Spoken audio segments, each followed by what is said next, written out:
Please, professors, do you confirm receiving my screen now? Yes, we do see it. Great. Let me know, please, when I should start.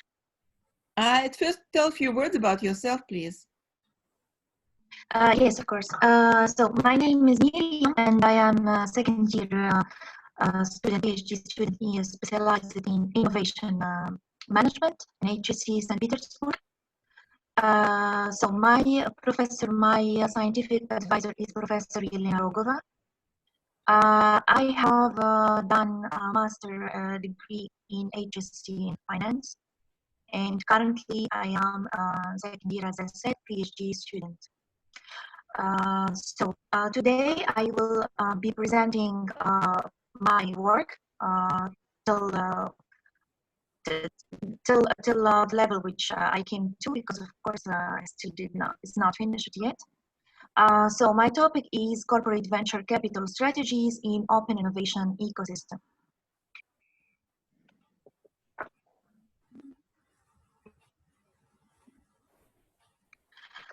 So basically this topic lies as interaction between different fields.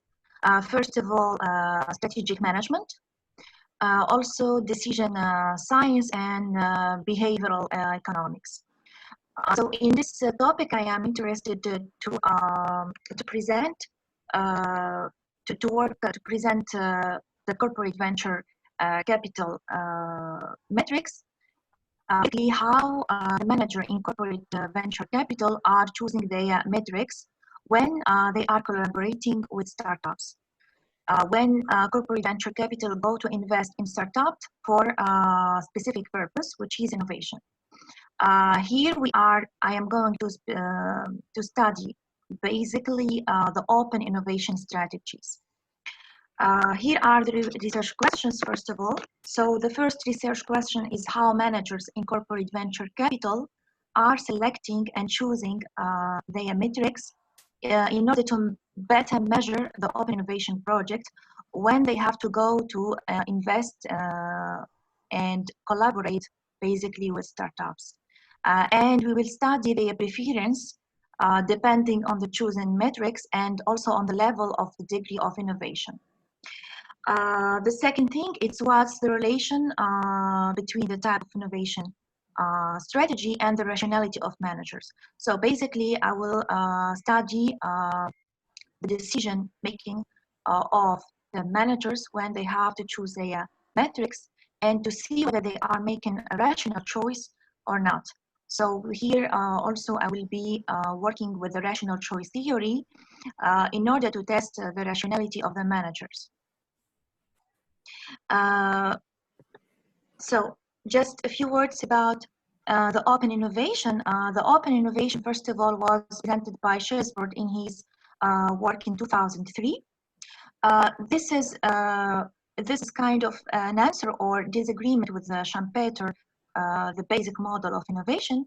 Actually, Schesbord described the Schumpeter-based model of innovation as closed innovation, because before all the R&D is done inside the enterprise. However, with the open innovation, enterprises has to go outside of their environment and to export the R&D research outside of their enterprise. And corporate venture capital is one of the methods is kind of a tool that enterprises can invest and do innovation outside of their companies. Of course, big companies, not small companies, only big companies have these departments of corporate venture capitals, which the aim object is to search for startups with innovative ideas and invest in the startups and bring this project to their parent company.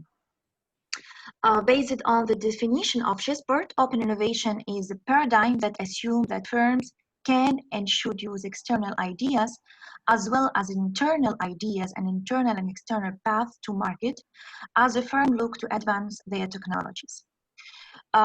One of the basic things based on open innovation is is that the knowledge in the market is constantly growing, and this is what one of the things that Schumpeter missed in his model when he defined the innovation and in all his papers. So the group trend driving the open innovation, I just will mention a few of them here. So short product life cycle, explosion of knowledge. As I said, the market, the knowledge inside the market is constantly growing. There is convergence of industry, because now the industry, different industry are merging together in one. The globalization of knowledge and the rise of web-based social networks. Why companies now they go to invest outside and export like their R&D outside of their companies and choose some small and young firms like the startups to invest in? First of all, it's because of the cost, because this will reduce the cost, the short time to market, to accelerate profit, to reduce the direct spending on R&D. So they reduce the risk of innovation projects and increase, of course, the chance like for breakthrough innovations. In this, in my research, I will be based basically in two types of degree of innovation: radical innovation and incremental innovation products. Basically, I will refer the radical innovation to proactive strategies with high risk based on new technologies, going to new market, and like after the result of this innovation can be totally new product in the market, which can be driving new technologies.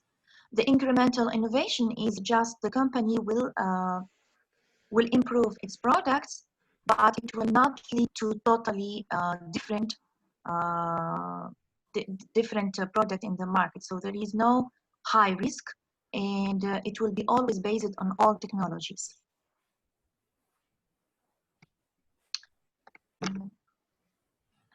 So here just some of the papers that I mentioned in my literature for the corporate venture capital. So based on Mola and Macmillan, so corporate venture capital projects and tasks are part of external corporate venture, which concern the direct investment in startups. Sorry. Yeah. Here in my literature review, just the basic, like the biggest part in my literature. First of all, I started with the history of innovation and the shift to open innovation based on Schumpeter and Chessboard. Then I discussed the part which are missing on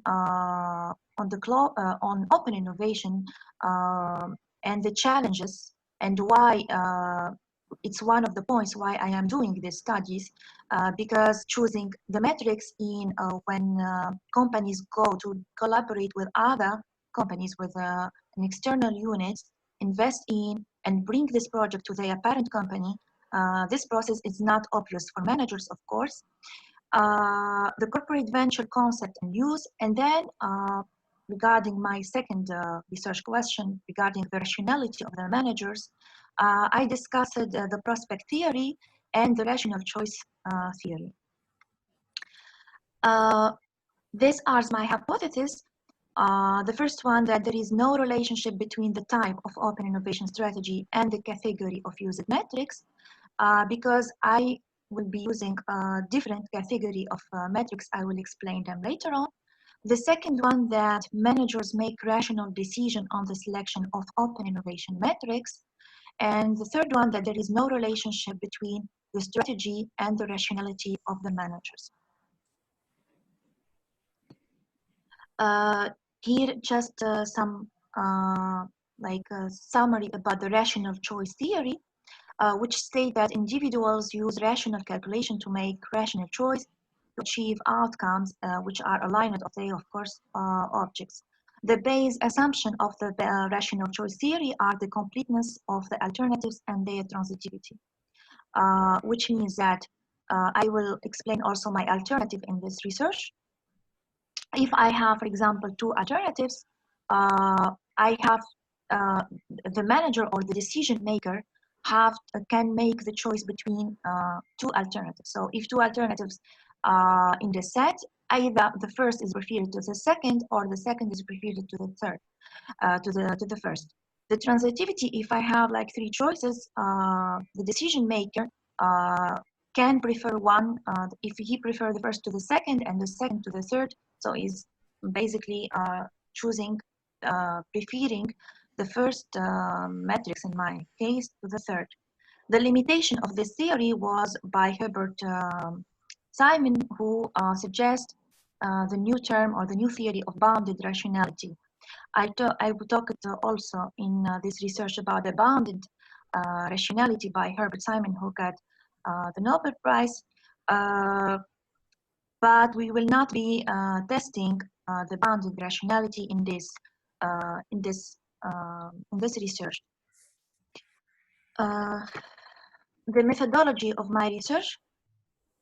So basically, my data is primary data. I have done a survey, which we sent to managers in Russian corporate venture capital.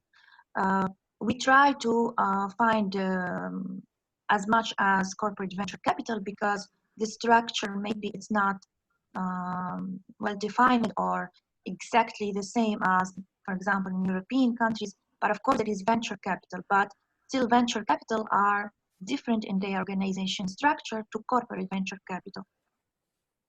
The stage of the process, we divided the process into steps: the front end and research step, and the second one is the development phase after the agreement with, of the investment with the startup. My alternatives are the incremental innovation, referring to active strategy, and the radical innovation, referring to proactive strategy. The criterion are the metrics. The type of the metrics are input, process, and outcome.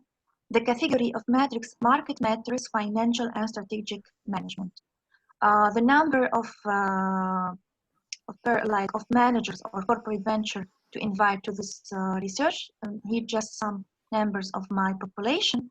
So 180 corporate venture or managers to invite to answer this survey.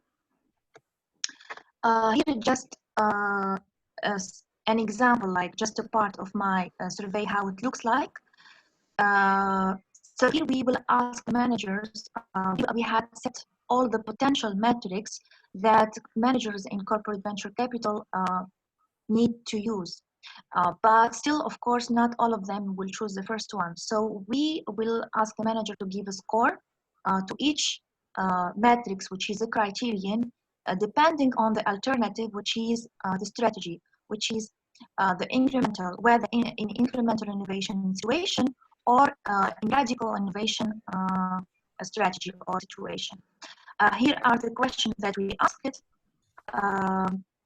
My survey contains around 20, let's say 20 questions. If I split this survey by category of metrics.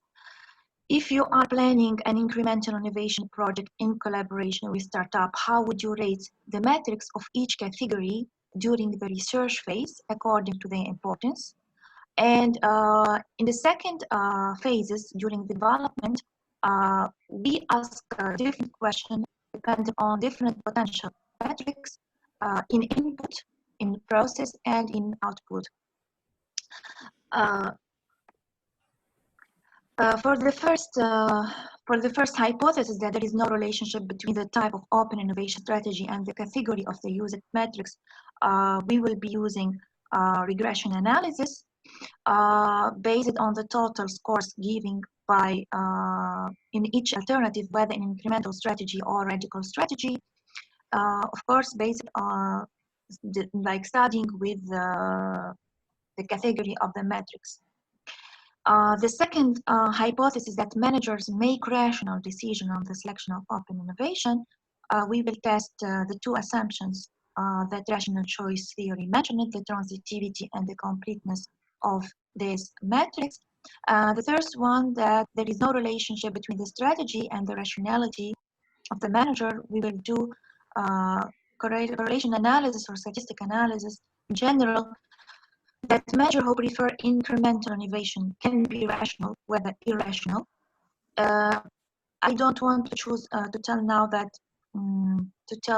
irrational term, because maybe we will, as I said from the beginning, the rational choice theory has been discussed by Herbert Simon, who introduced the term bounded rationality. So bounded rationality means that a decision maker make his decision based on the information that he has. So we cannot tell that like totally rational or non-rational decision maker, but better to say the term bounded rationality, which is kind of limited rational behavior.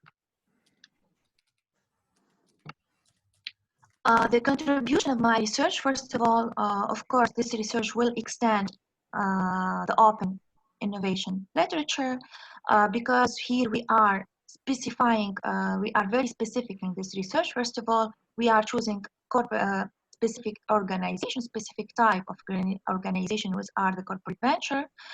We are choosing managers in this corporation. Also, we are extending the rationality depending on this model, which is the open innovation. We are not investigating the rationality of decision maker in big terms, but specified in this type of strategies. Of course, this I believe that this research can be open further question to another researchers in the future to tell whether the open innovation ecosystem is characterized by one type of strategic like of decision making. To say to investigate in general the open innovation ecosystem and how people inside this ecosystem are making their decision. Also, I believe that this research with this survey and its result could help even in business environment, innovation managers, how to use their metrics and what are the potential metrics that they can use in their projects when they collaborate with startups. That's the last slides of my references that I mentioned in this presentation. Thank you.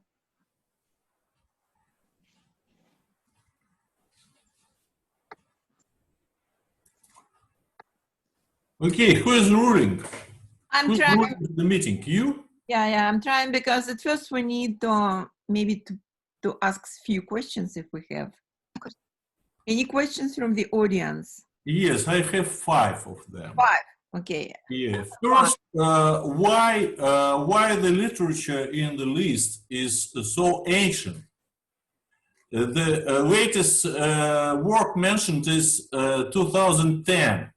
Does it mean that you are lazy and just not trying to find something more fresh, or nobody is interested in the topic?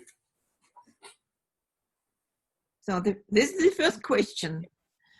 How can you explain that your literature just the most modern, I would say, is 2010. Yes. 10 years have passed already. Yes, absolutely. This is actually, I believe this is a new topic that it's emerging both in academia and also in business today. But I started my literature with Schumpeter, which is like 19, as you see in this slide, for example, 39 and 1942. And then I criticized its Schumpeter model by this new literature of Chessboard 2003, because open innovation model is very a new model, I agree, 2010, 2003. So I believe this is a new topic, a new research that I can see that now many people are trying to do more researches and there is more papers, but yes, so this is one of the reasons why I have chose this literature. But I started my literature with the first thing with Schumpeter model, which is like one of the basic literature in innovation. Okay, second question. How many corporate venture capital funds were interrogated?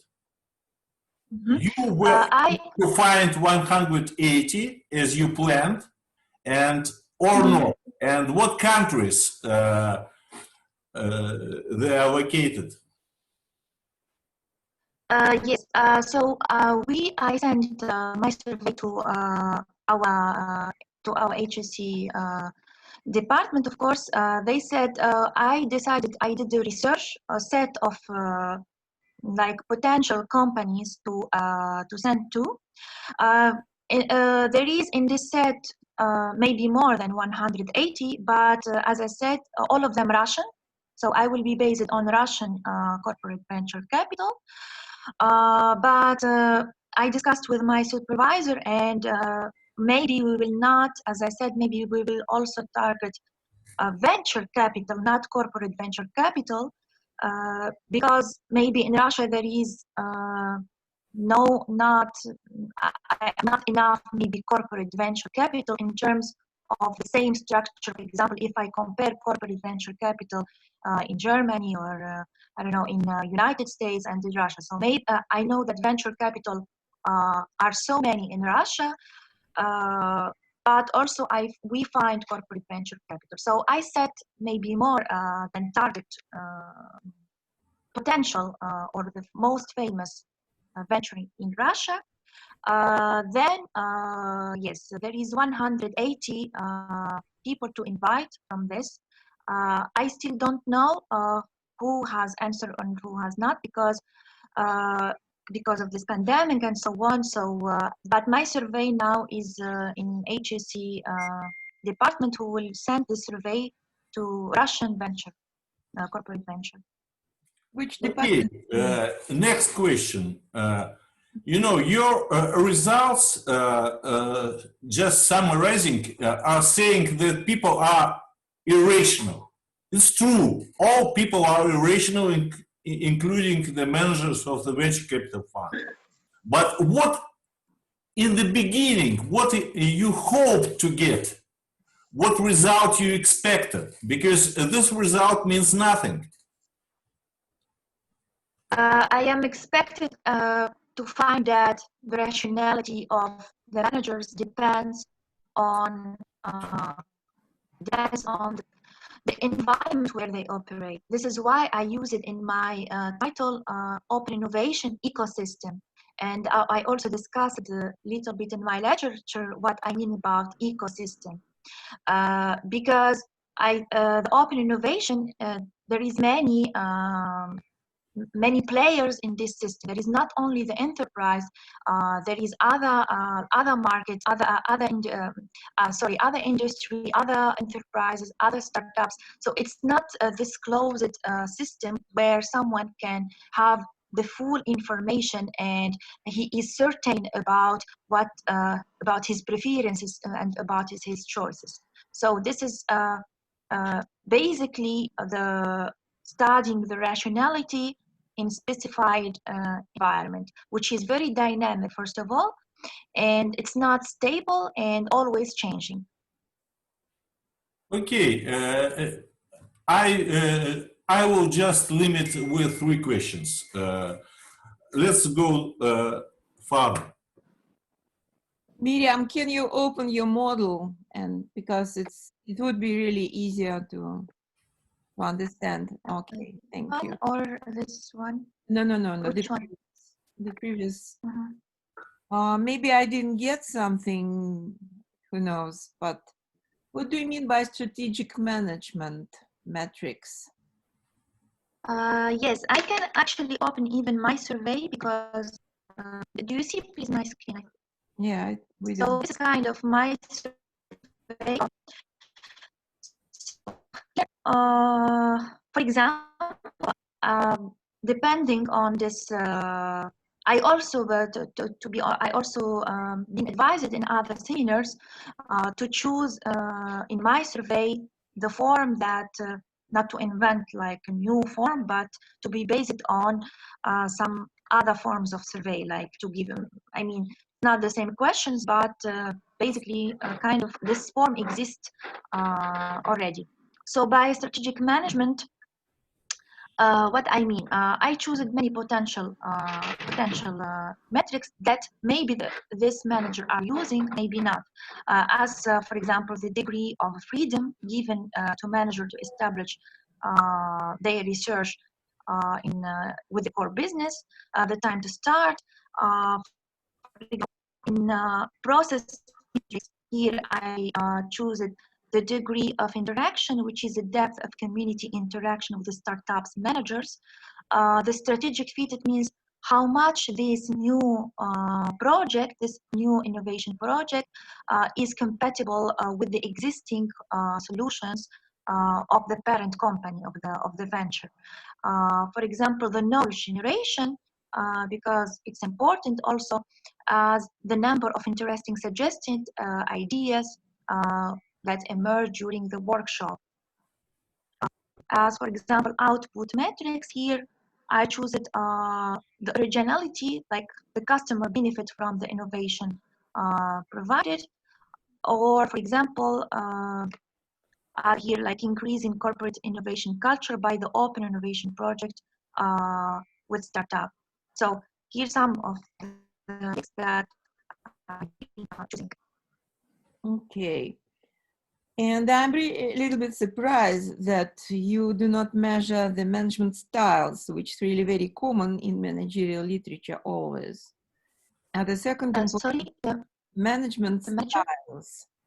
There is some literature strand just in management, not only about innovations, just in management, which is focused on management styles. And the additional point is leadership. I do think that for corporate management, corporate venture funds or corporate venture units, it's really very important. The leadership role. You are trying to say it in terms like freedom. Are you given some freedom, or you are not given some freedom? That's not the full picture, I would say, because you also need some other leadership qualities for a person or for the manager who is moving forward functionally, because it's his function, it's his responsibility to move forward this venture idea inside the company. So it's not only about the freedom, it's given or not, it's about the personality, you know, about his experience, about his previous experience, about his education as well. So I guess it's really very important to understand what are the personal qualities of the particular manager in this corporate venture unit, corporate venture fund. Okay. And also because you mentioned at the beginning that this is like interaction. Your topic is in intercept of behavioral sciences, behavioral economics, or behavioral corporate finance. It also exists in the world, and strategic management and finance, and so on and so forth. So in your questionnaire and your survey, I didn't see it because it's just, you know, really very quickly in the screen. It's not easy to catch up about. I do think there is not enough, at least, metrics how you will try to make a judgment about the behavioral biases of persons. You know, if you are trying to say behavior matters, what are you choosing? Which metrics you are choosing? Are you rational? Are you irrational? This is about behavior. Behavior biases as well. Leadership is not a behavior bias. Leadership is like my personality by nature. By nature, I'm very active or I'm not very active. I'm a leader or I'm not. But behavior biases means when I'm in some particular environment, I may become very irrational or just a little, or I would try to behave myself in rational style, in rational format. So you don't have here any questions, any points to make then the judgment about the biases, about the behavioral anomalies, not norms. Okay. Here I have one. Yes, I agree. Maybe my survey is not. There is not maybe enough question. I honestly still afraid that people will not answer the survey, and I keep it short, as shorter as I can. So here, for example, I did like the degree of interaction, which is like how the depth of community interaction with the startup managers, because managers in corporate venture capital have to communicate with managers in the young firm, in the startup. So yes, I agree that maybe my survey has to include more metrics. But as I said, that I'm trying to keep it shorter because you know the survey. Right. When the survey is too long, nobody will answer. But you have another choice, not only to put it into the survey, maybe it's not appropriate style, but this corporate venture fund is dependent on the overall management team. Is dependent on the overall management style. So that's why maybe you can then identify whether the chief executive officer of the company, not of that particular corporate venture team or corporate venture fund, whether this person is irrational, whether this person is, let's say, overconfident or something else. You have to go into this behavioral articles to understand in more detail what I do mean about behavioral biases. This is really huge literature about this, and So you can identify it from the outside, not from the questionnaire. what do you mean this by outside? It's time from outside, from the publicly available information, not from the surveys. Publicly available information in media, in their press releases, in their quotes. So if you go to that type of literature, you will understand what I mean. Okay. Okay, thank you. Okay, I also want to say several words. And first, that this corporate venture fund vehicle appeared only maybe 15 years ago and was connected with the very specific companies. The companies working in highly competitive environment and also cash positive and full of money. From this point of view, you know, the best example is the corporate venture capital fund of Google. We know that Google have 500 billion and doesn't know what to do with that. On the other hand, you know, when people try to use this vehicle in Russia, they absolutely failed because our large companies are interested not in new ideas and not in attempt to maybe save the cash, not paying to the normal venture capital funds, more for the company they are purchasing. From that point of view, you know, our companies, our invested, government forced them to create the funds about 7 years ago. And these state-run companies are investing practically in their subsidiaries or pocket companies, not bringing anything except the money redistribution.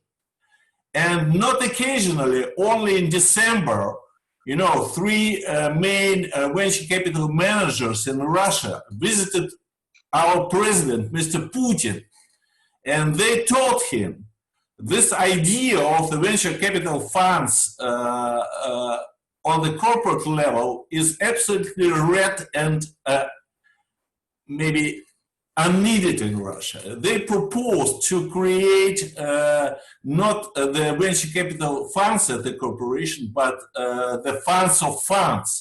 And these funds could invest in normal venture capital funds. And in this case, these venture capital funds are able to find something really interesting and improving their technologies. President said that he should think about it, and in a couple of weeks said that he sees some rationality staying behind it. From that point of view, it seems to me that if this work should continue, it's necessary to maybe narrow the scope and to understand, try to understand if the venture capital on the corporate level is an universal vehicle or not. Second, if it's maybe applicable for all countries or not.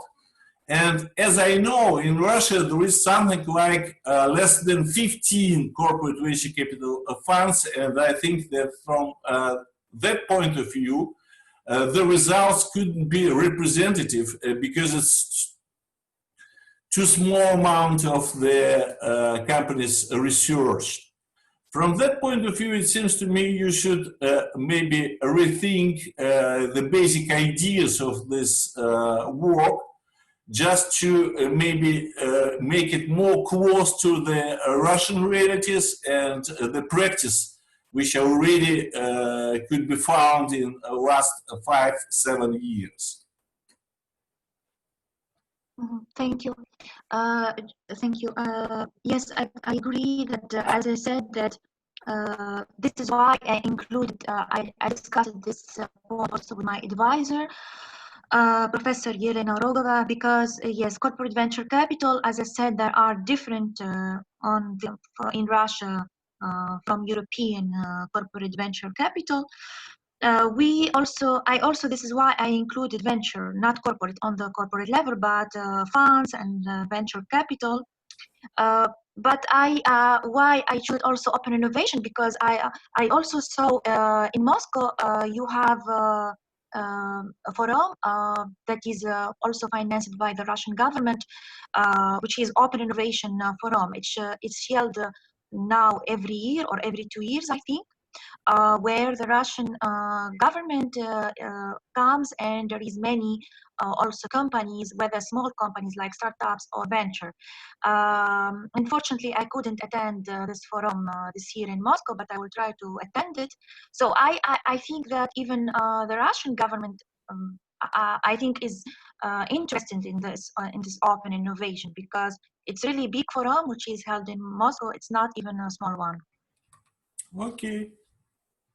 And you should know that in HSE we have a specific vice rector who is responsible for these innovations, and he was very experienced in venture capital industry in Russia also. Could you please give me the name, please? Do you know him? Agarmizyan. You will find him. Agarmizyan was the head of Russian venture company. You know, it's Russian fund of funds, created in 2004. So he operated this company during 10 years. Just try to speak to him. Okay, thank you. Thank you.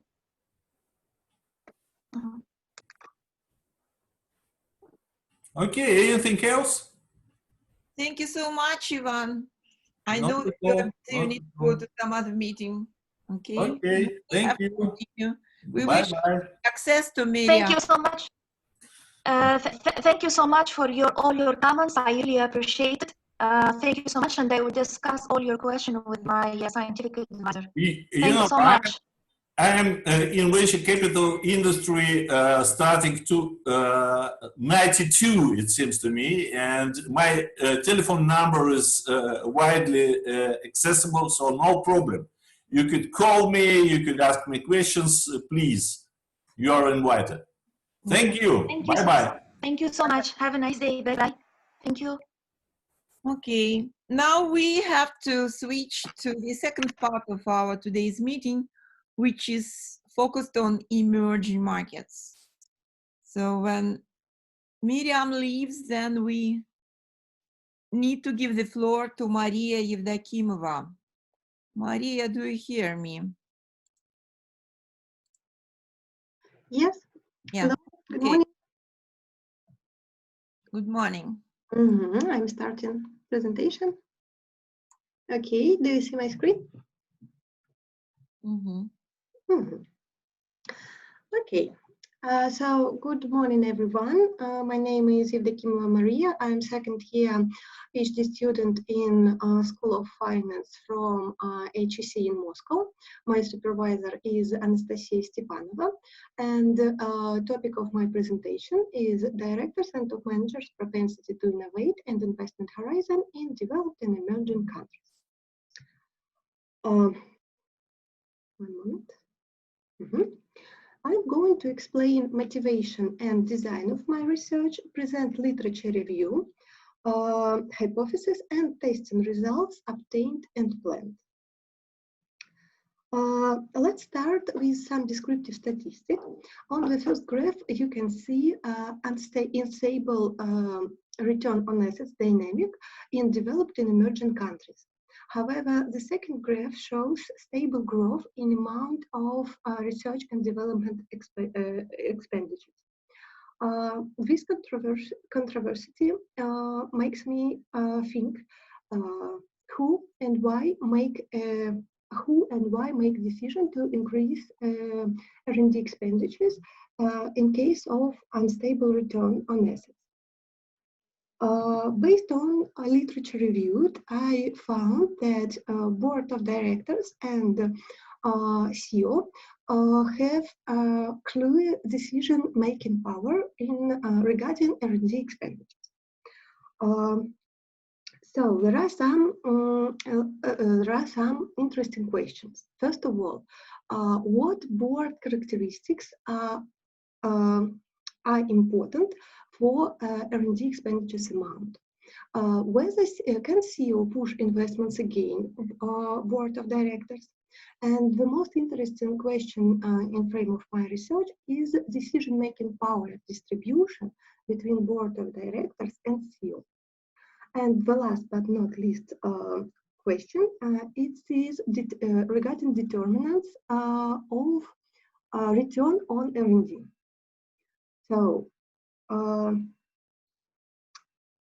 let me start literature review about board of directors' propensity to innovate. First of all, board education and experience traditionally board education and experience determine a board members' propensity to innovate. Also, presence of independent directors increase amount of R&D expense. What is interesting? Women presence in the board traditionally considered as a way of gender diversification and increase in risk aversion. However, some recent studies, for example, Renee Adams' paper Lemon Sisters, shows that a woman made career in top management much less risk averse than men in top management.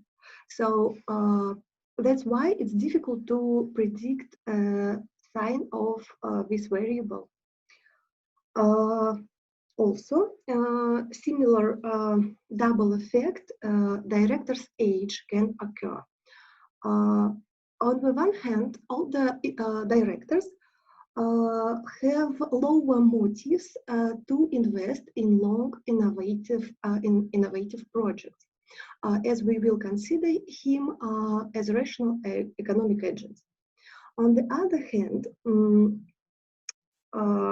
all the directors may have higher willingness to invest in long-term projects because they keep in mind idea to stay something useful and significant that will live longer than themselves. Also, board tenure has similar dual effects. On the one hand, the longer board tenure, the more efficient and faster they can make decisions. However, on the other hand, they lose their independence, and there is a decrease of new idea sources for company. Board tenure is connected with CO duality. CO duality, on the one hand, can make decision process more efficient, but on the other hand, CO duality increases CO power that can mitigate board role at all. And in general, decision-making process in the company depends on decision model accepted. There are two key types of board. The first one called control board, then CEO makes decision and board accepted it. In case of insoluble disagreements, board initiates CEO change or CEO turnover. The second type, another type, is advisory board, which includes more ex-CEOs from another companies, which is interested in decision-making process and works with current CEO of the company as advisors. As we can see, there are numerous papers about board of directors. However, there are still some relationships to test. Equally important are CEO characteristics determined his propensity to innovate. There are some widespread characteristics like age, work, and education, and some relatively new, like innovativeness and sensation seeking. Double logic explained age influence was discussed on previous slide. Some words about work experience and education. Based on custodial and Mornay studies, it was revealed that financial and legal experience and education decrease innovation. Then technical and research experience in education increase. Innovativeness is a proxy for CEO attitude to risk. Sensation seeking is a proxy for CEO attitude to risk. In Sander article, it was measured as presence of CEO pilot license. Also, it can be measured through CEO sport car ownership, and based on these studies, it is positively correlated with investments in innovation. Innovativeness is number of patents which CEO has. If CEO has more than 2 patents, we will consider, and others, Islam and Zain, considered him as innovative. Based on their study, if innovative CEO is leader of the company, it increases R&D expenditures, patent citation, and its profitability. Also, CEO overconfidence occur a significant impact on innovations for companies from innovative industries. And let's consider it in more details on the next slide. First of all, quick reminder, what is overconfidence? Overconfident individuals tend to overestimate expected payoff from uncertain events. Overconfidence may be measured using some approaches, but the most popular is moneyness of stock options in CEO hands, elaborated by Malmander and Tate. The most interesting thing regarding overconfidence in frame of my research about innovations is that the fact that medium and high overconfidence occur different impacts on innovation. Medium overconfidence does not lead to increase in firm value through innovations. Only the highest overconfidence leads to increase in firm value. In general relationship, you can see on that slide that CEO, overconfident CEO spent more on research and development. It provides more patents and more patent citation in some cases, and only in rare cases it leads to increase in firm value.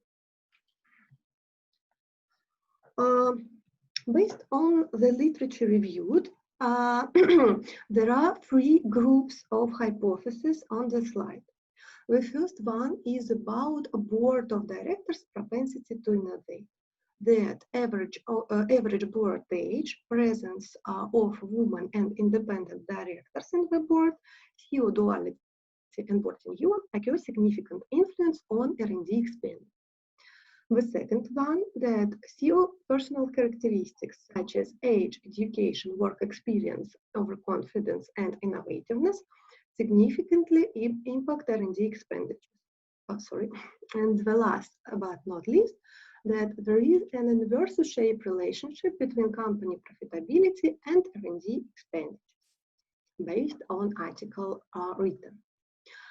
Sample which I used for testing the first and the third hypothesis consists of company from the Europe Union Industrial R&D Investment Scoreboard for 2015-2018, 4 years, unfortunately, short time. Here you can see some descriptive statistics, and we can see that the most part of companies is from developed countries in my sample, that average board age is high in developed countries, and that CEO duality percentage is higher in emerging countries. This is the model used for testing the first group of hypotheses about board characteristics. There are tested one block of tested variables and another block of control variables, like classical variables for size, size, debt, market value, profitability, and one additional control variable for intangibles, because R&D expenditures may be capitalized and became part of intangibles. Firstly, a random effect model was tested with consequently inclusion of tested variables.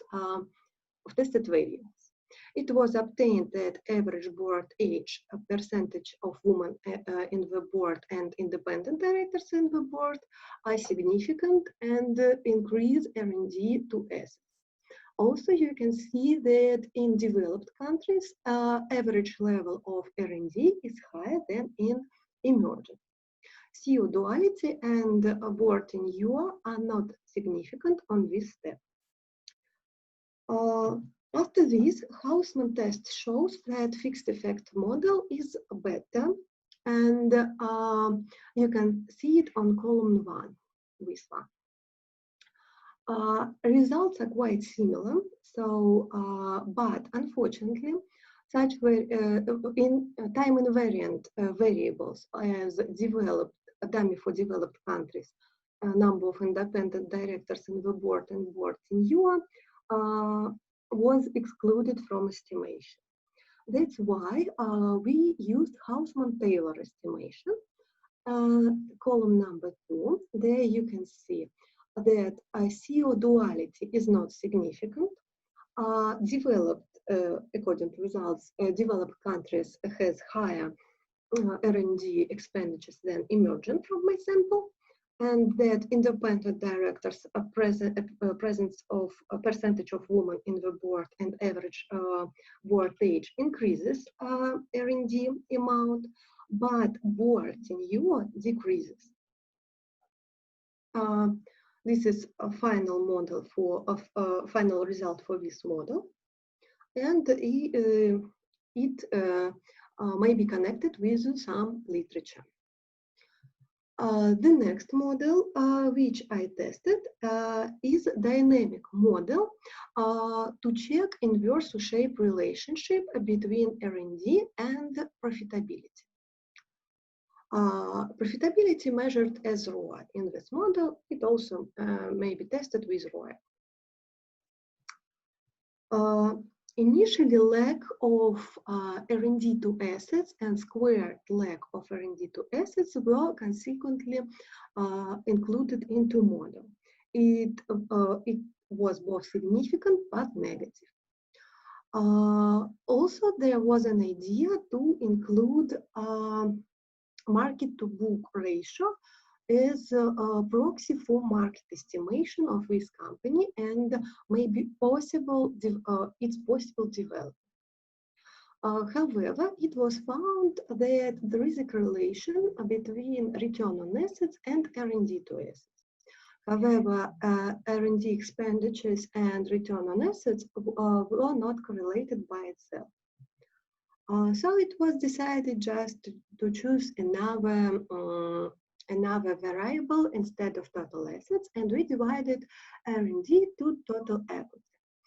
Correlation became lower than 0.6, which is approximate level for significant positive correlation. You can see final model on the slide. There is a really two sides effect of lack of R&D to equity, positive and negative. However, unfortunately, this is not inverse U-shape relationship. This is just U-shape. I thought about this result and suggest possible explanation in form of selection bias. My sample consists from companies with highest R&D in the world. So maybe this R&D is just too high. So these companies are over-invest. Based on results obtained for current moment, I can make such a conclusion. Now you can see last model, which I am going to test to test CEO impact on innovation. There is also a set of variables from literature which can occur significant impact on R&D expenditures, patents, and citation. I am only going to test this model because now I manually collect the data about CEO education and work experience. In conclusion, let's review results obtained. So the first and the third hypothesis are partially confirmed, and now I'm working on the data for the second hypothesis. So thank you for your attention. Hope to hear your questions and comments. Thank you, Maria. Please, questions, colleagues. Okay, Alexander Markovich, давайте. Maria, you use dummy on innovation if CEO have one of pattern. I think it's not important to have pattern by CEO. It may be some team in the company who have pattern. It's more important to moderate this process, not to have pattern only. What do you think about this?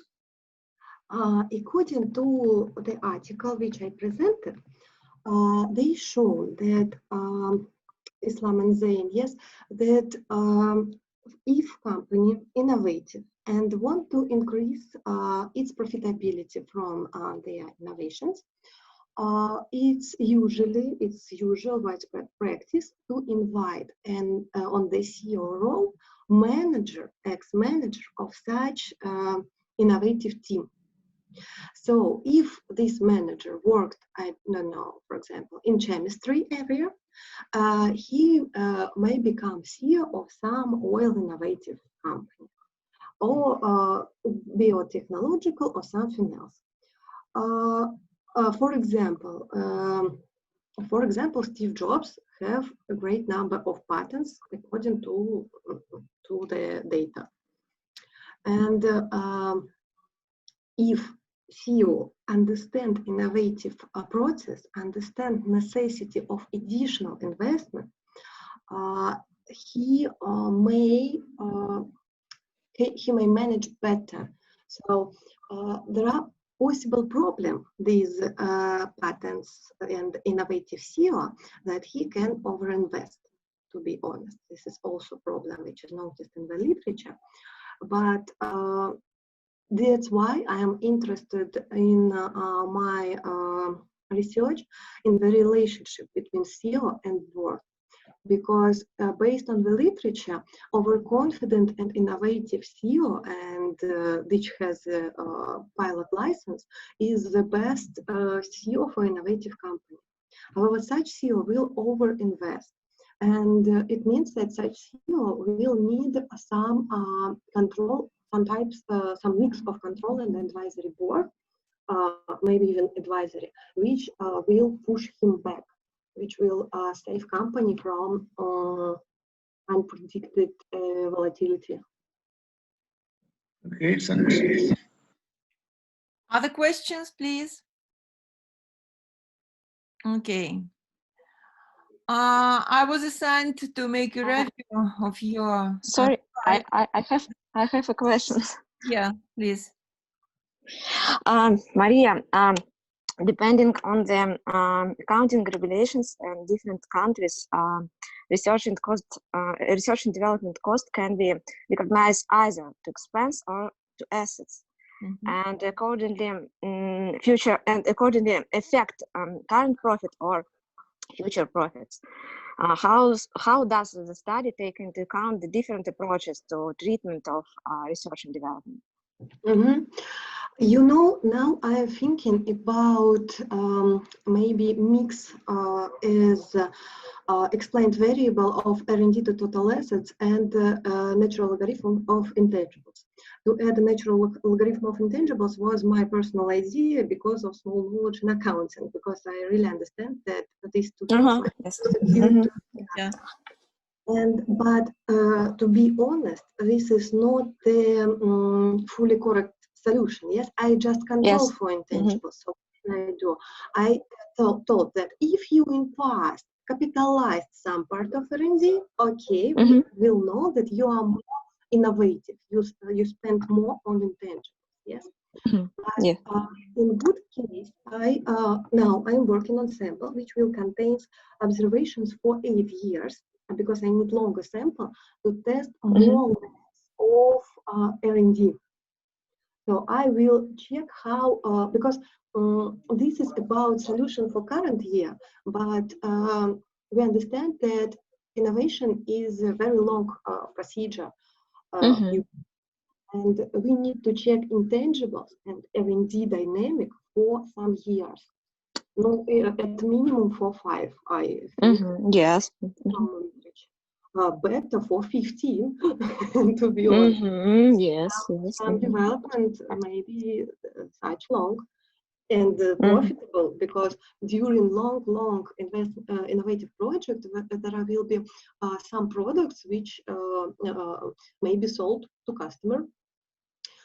So there is a place to work later, because now I'm not sure Okay. to total assets and intangibles, but maybe it should be something like 2-step model. On the first step, we'll check R&D, and on the second step, we'll check that R&D was capitalized, what part of R&D was capitalized. So this is also proxy for innovation success, except patents and citation. However, to be Okay. honest, I didn't see a lot of literature for this topic, maybe because I was concentrated more on regression analysis instead of, I don't know, theoretical approach to this idea. So this is Thank really, you. this is really difficult, and as I know, this problem without solution for current moment. Yes. Yes, I see. Other Thank you. questions, please? Maria, I would like to ask you, when you are talking to the microphone, just stay firm, please, because the sound is, you know, very volatile. Sorry.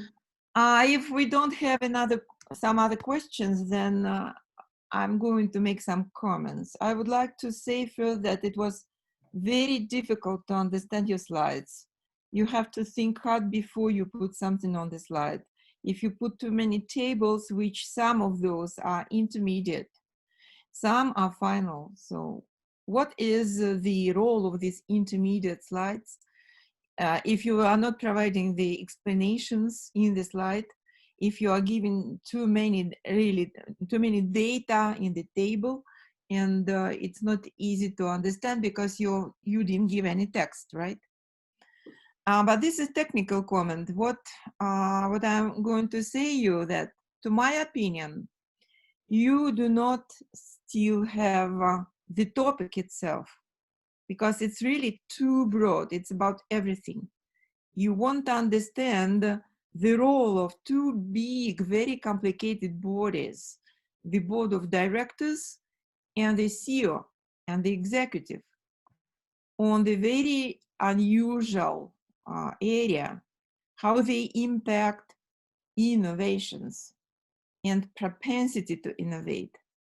And you also are going to talk all over the whole world. You are going to talk about developed and emerging markets. I don't understand this. I'm talking sincerely. This is something global. It's too much. You cannot be focused if you have this broad area. To my mind, it's much better if you find some more narrow angle to look at the problem.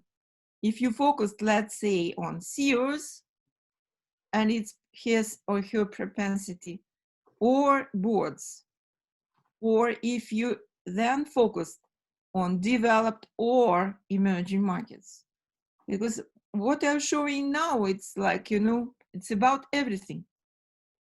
My second point, you need to find some originality. I still didn't get the feeling what's going to be new. But before you start, make some regressions and to write some equations, you need to get your own understanding, your own expectations, what you should innovate yourself, what should be the novelty of your research, because this is going to be the dissertation. And you need to present at least 5 to 7 novelty points and to defend them. So what you're going to defend, you need to understand. That's why it's very important to be focused. Otherwise, it is not a useful approach if you're going to say everything about everything. That's why I think you still do not, you still didn't get the proper approach, the proper focuses and accents in your models. Because in the first hypothesis, you would like to understand which particular board characteristics are related with minus or plus to the R&D expenditures or R&D capitalized expenditures. You know, I don't understand this because, you know, there are many different papers when we are trying to say the composition of the board, the diversity of the board is really meaningful. It's meaningful for everything. And you are now again trying to understand the same particular structures of the board, how they influence, if any, the propensity to innovate, the innovations. To my mind, the term propensity to innovate is not very reliable in this particular context, Because what are you saying? You are not saying the likelihood for innovations in the company in the future. You are just trying to make the correlation between the current R&D capitalized on the balance sheet expenditures and current characteristics of the board. I don't think this is propensity, because propensity means you are keen on doing something not only this year. This is dynamic process. Propensity means you should expect something in the nearest future. You should expect the increase in the R&D and innovations. Then you are measuring innovations only by R&D, but why? Why? Innovations and propensity to innovate also should be measured in terms of the innovations output. So think about this, please. And next, when you are talking about composition of the board, and then you are talking about some characteristics of the CEO, it's again too wide. I guess you need to understand who is the most important part of your work. If you want to be concentrated on the boards, then CEO is like a mediator. CEO could be pro and con. CEO could be positive, helping board strategically think about innovations and about expectations, about the innovative expectations in the nearest future, or CEO should decrease this, or vice versa. You are focusing on CEOs, but then the board is like a mediator instrument. It's like something intermediate between the innovations and the CEO will and the CEO power. I don't think it's really good if you like to treat them like equally active participants in the process, and you put them into very similar models, but the role of the board and the role of the CEO are different. And when you think that the CEO must influence R&D to assets, and the board also must influence R&D to assets, I don't think that's really true and smart focus and smart approach. You need to rethink your topic and to rethink your model. I also didn't get the hypothesis number 3 about investment horizon. And I think you are right when you are saying that because you selected the most important companies in terms of their innovativeness, in terms of the degree of innovations, they are heavily investing all in this sample. And that means that they are more long-term focused than short-term focused. And that means that you have this bias in your sample. But that's again, you know, it's again the same, the point which I started with. You want to talk about everything in this globe. It's not a smart strategy to make a dissertation paper. Sorry for saying this, because this is huge. No, thank you. Thank you. You need to be focused. Otherwise, you will have lots of regressions. You will have lots of variables. Look, when you tested your hypothesis number 1, you went through this process. And what are final results? That capital you found that the gender diversity and the age, they matter. And that's it. You see, this is too small, too small. You cannot, how you will explain that? Experience of the directors do not matter. The education of the directors do not matter. And the two only things which matter in these countries are the gender diversity and age. It's something not understandable to myself. You've got some result technically, yes. But what does it mean economically? So that's something which I would say it's nothing. Because the whole topic was whether boards have some decisive power to push forward the innovations, you are using propensity to innovate.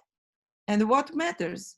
Do they have some ladies in the board? How much? And do they have some mature persons? How much? And that's it. It's too simple. Something is really wrong with the story. I don't feel storytelling in these slides and in your comments for your topic. You still do not have the proper story, but you must. So think, please, because you know something is wrong with the models. Because you don't feel the story. And the measurements, you always, you see for the hypothesis number one, to look at that slide also, you have R&D expenditures capitalized to assets on the left side. On the right side, you have many variables, again, expressed relatively to assets. Everything is related to assets. Intangible assets, they are part of assets. Return on assets, this again related to assets. Size, this is logarithm of assets again. So assets, assets, assets. Financial leverage, also assets. All control variables, almost all of them, assets. I don't think that's really good. All control variables are based on assets. Mm-hmm. No, yes, there is a place to think really. Yeah. No, also this model was taken from the literature as a core idea, so. You know, literature is literature, of course. I understand, yes, yes. It doesn't mean that it's good. We need to go further than Tobin Q. Why do we use Tobin Q here?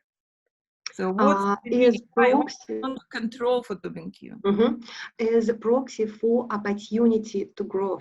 If we will take into consideration not really the first of the third form of efficient market hypothesis, it told that market will take into account future expected payoffs, company payoffs, yeah, and in some cases, we cannot find intangible assets value in balance sheet, but we can find it in market value. That's why I take into account some. Yeah, but in your equation, you are controlling for both simultaneously. Is your sample really variable relatively to Tobin Q? Do you have really huge variability in terms of Tobin Q? You have companies with very high Tobin Q and with very low Tobin Q, do you? I think no.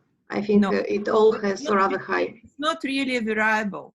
It doesn't vary too much. Maybe it's more important just to split your sample by Tobin Q or by logarithm of intangibles and try to control them separately. I mean, two different subsamples. Because otherwise it's just, again, everything in one plate, in one flacon. It's not good. I think it's not good. Okay, because again, you need to have to write the story. Step number one, step number two, step number three, not in terms of equations, but in terms of words, explaining the logic, explaining logically what you want to show. What is not still shown in the literature and what is going to be your contribution, not by equations, not by the data only, but by the idea, by the content. What are you going to measure? This is the second step, but you are missing still the first step. You are measuring, but the first step is not well done, is not developed yet. Okay? To be honest, some changes has occurred rather recently regarding this scheme. So my novelty and contribution will be regarding decision-making power distribution between CEO and board. As I explained, two types of relationship between board and CEO. That's what I was talking. You do not have the distribution. You are looking at them like separate bodies. Yes, because I don't. Because I don't have now information about SEO. Yes, that's why you can find this part, the most important part of my research now, because I still didn't cover data. Yes. Because initially I thought that my job will be about board impact on R&D, and studying literature, I understood that SEO more important than board. Board usually just accept or reject. No, usually. Okay. If you go to your last slides when you are trying to show which particular metrics you are going to collect for SEOs, studying 1,000 companies, then my question is how you are going to use them all together, because they are very different. Are you going to build some, some index? What are you going to do with them? Yes, I thought about index. And then what's going to happen? I thought about index really because some variables can lose their significance because of numerous number of variables. As for boards, you lose many important variables in your regression. Just maybe because you didn't use the index. You use them lots of different, and they disappeared. The most important disappeared, I would say. Because you have board independence, you have board diversity. If you're going to measure them separately by indexes, maybe it's much better. Yes, I agree. One by one. Same here. If you are going to measure overconfidence, how you are going to combine it with the MBA or CEO founder? No, it's no way. No, it will be separate. CEO power. Here you have all the variables for CEO power, maybe except CEO ownership, but you have them in that list. You need to think how you are going to split these metrics according to their role in the process. Powerful CEO, of course, should matter for some speed of innovations.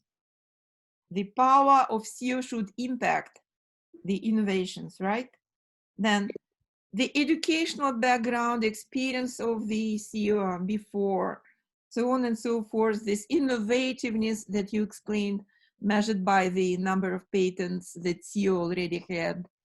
So you have to split them into different groups, trying to understand who is more powerful, which particular part of these metrics must be more powerful, less powerful, why.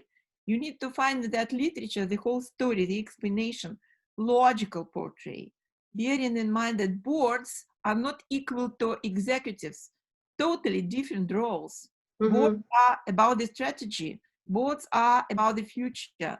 CEOs are, in most cases, about current position of the company, current implementation of something. Okay. Agree, yes. I am just going to this idea because I understand only the necessity of index and didn't think deep of a current moment because I have no data and decided to collect it initially. Moreover, I wanted to add that your comment about emerging and developed countries really very good because it's not possible to cover it all, and that's why now I download database and collect data about SEO from US because I'm planning to estimate overconfidence. That's why I need good data. It will be only developed country and only US because it's really. Also, Maria, then I also have questions. In the literature, do we already have the articles saying some stories about overconfident CEOs and innovations based on US data? Yes. We do have them, right? Yes. Okay, but then what is going to be the novelty of your paper? Novelty of my paper will be in a decision-making process between two things. Yeah, so I want to check, for example, if CEO very innovative. Yeah, he has no risk aversion. He has patents. what board will help company to reduce bankruptcy risk. So because on the one hand, innovative CEO is good because he will increase R&D expenditures, but as I told, he has a rule to overinvest, and that's why profit will not be in company. And the conservative board will help, according to the literature. To be honest, in this article, only size of board was checked. I also plan to check CEO individual characteristic like education and experience, and board total characteristic like size, age, and etc. How these two things will connect with each other, and using two-step model explain not only R&D, because really we have CEO on R&D, board on R&D, R&D on profit, but we don't have board and CEO on profit through R&D. That's why this is my novelty idea, and I really didn't see such things in literature. Mm-hmm. So to explain two-step relationship between there are the first step consists through two parts also. My advice would be, final advice, you need to write 2 pages. What you are saying now, you need to write 2 pages with the references. What already is done, what I'm going to do. And because when you are writing, it's more difficult than to present the logical scheme. Because when you are writing, you need to provide detailed arguments. Why do you think you are doing this and that? And you think this is never done before. Because there are many papers, especially on US data. So you need to be very different. You need to have some distance from those papers already published. So, okay, you need to answer the question why. Why that's important, what I'm going to do. Write just 2 pages. And you will see it's not easy job to write these 2 pages. Okay? Okay. Thank you very much. I am just writing. Thank you very much for your comments, and I think it's really important for me, especially regarding propensity to innovate term, because really I don't use maximum likelihood function here, and I want to add that I'm only plan to do it because it will be prediction based on board and CEO quantities, prediction of R&D, and predicted R&D will be checked on profit. So just, just modification, which I show you now, appeared just a couple of months ago. So that's why it seems so wrong. Because I thought that it will be board on R&D, R&D on profit. And okay, but I became studying literature and understand that what's new. Yeah, everybody knows it, and decided to add CEO. And there is a big problem with data, with theory. You know what I feel from your slide. At first you decided this, then you decided to add this, then you decided to add this. I don't think this is the wrong way. Just add this, add this, add this, add this. For what? You may add everything. You may find the arguments to add even much more different aspects, but you need to go vice versa. You need to pick up only just like 1, 2 aspects, not to add everything. Because you are going like widely. You should go focused. And that's opposite direction.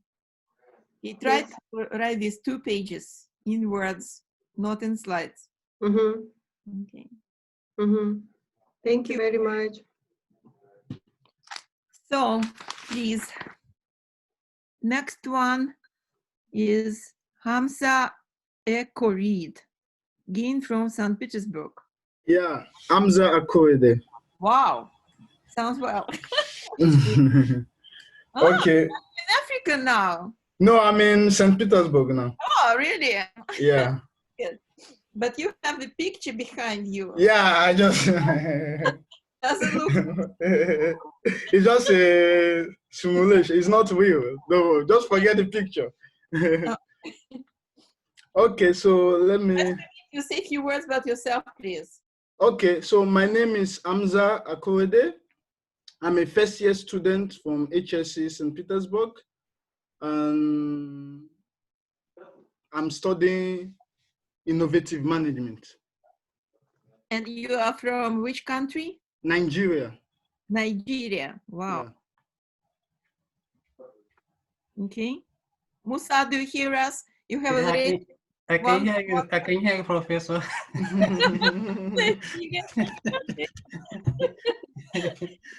That's that. So let me. Do you see green button in the Yeah, board? yeah. I'm about to.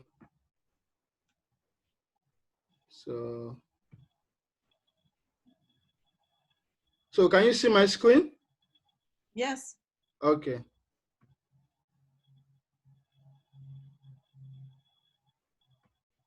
Hold on. Okay.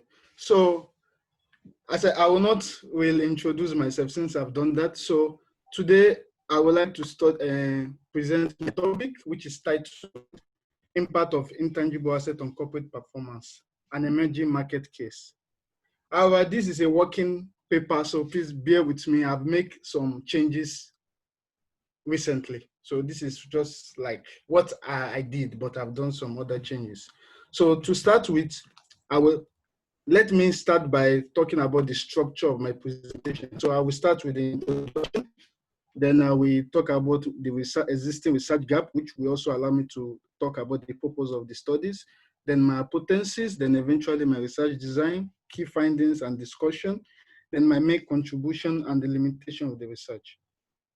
So to start with, let me give a background of my research. So the transition from the industrial age to the knowledge age has created a phenomenon whereby knowledge is no longer seen as what is in the textbook or what is in the mind of experts.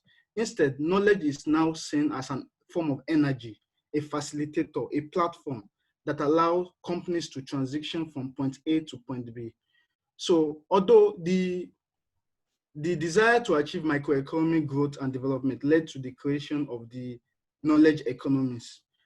The globalization and intensity of competition actually further creates this situation whereby companies desire to achieve, acquire and use knowledge.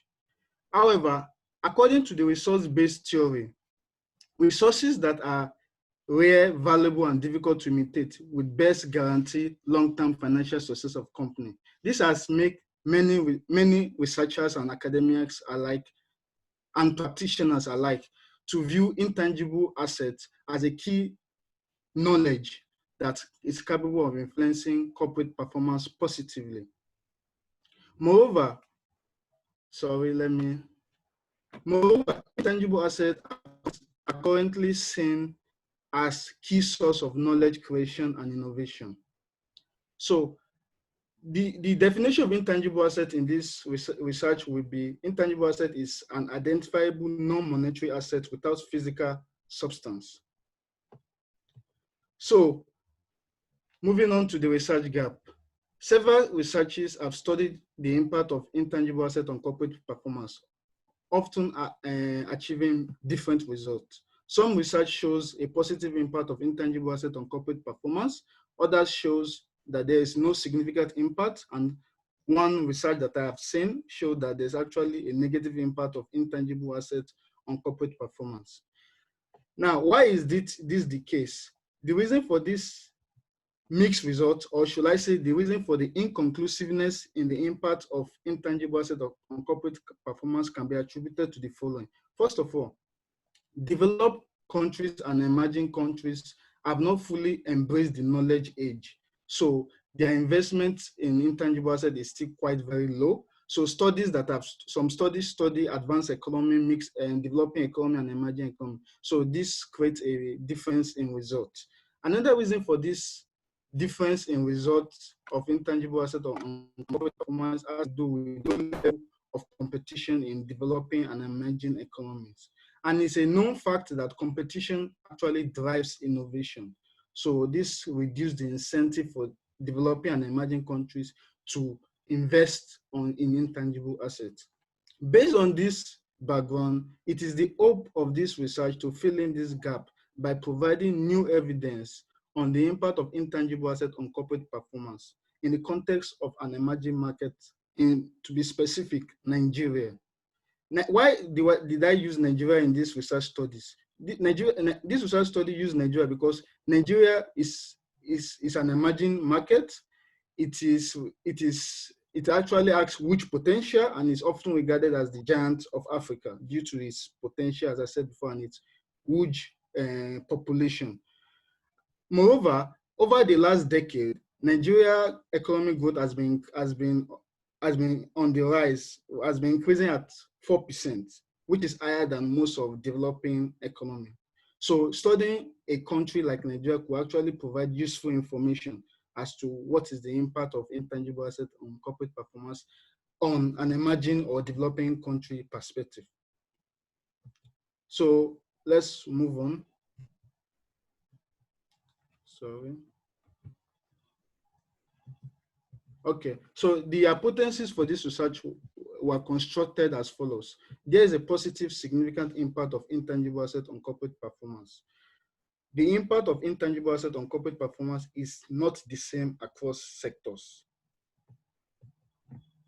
So my research design, data for the companies, for the variables of this research were the companies that were used in this research were chosen from the how will I put it? Data for this research were obtained from companies listed in the financial stock market of the company listed in Nigeria from 2014 to 2018. Now, there are around 169 companies listed, but we are only able to obtain 38 companies, right? This is due to the fact that this research omitted financial companies due to the conventional view that financial companies, the way they earn their revenue usually is different from the way other companies earn their revenue. So as a result, including them in the sample could cause some differences, basically. So, and these companies were actually majority. So there are a lot of financial companies. So when we remove about 60 financial companies, for instance, so we have maybe around 100 companies and thereabout. So, and other companies were also omitted from the sample because of they don't have consistent data on intangible assets, why some don't even report intangible assets at all. Then to continue, the dependent variable for this research that measure corporate performance is sales growth and asset turnover. Why the independent variable, as I said before, is the balance sheet measure, which is intangible assets. Now, this research used the conventional control variables, such as firm age, firm size, and leverage, which is actually used by most researchers on this topic. So some diagnostic tests were carried out, such as multicollinearity tests, heteroscedastic, and serial correlation. And heteroscedastic test was found there. This research found that there is actually heteroscedasticity, so we use robust cluster in starter to reduce this problem. As in the same thing goes for serial correlation, and of course some transformation of the variables were also done. Eventually, a fixed model was used to analyze our data. So data presentation. So as I said before, in Nigeria, there are actually larger number of companies, but they were not shown in this sample. So we have about 8 sectors that you can see. Eventually, we use only about 5 sectors. That is made up of the ICT sector, industrial sector, and oil and gas sector, and consumer goods sector.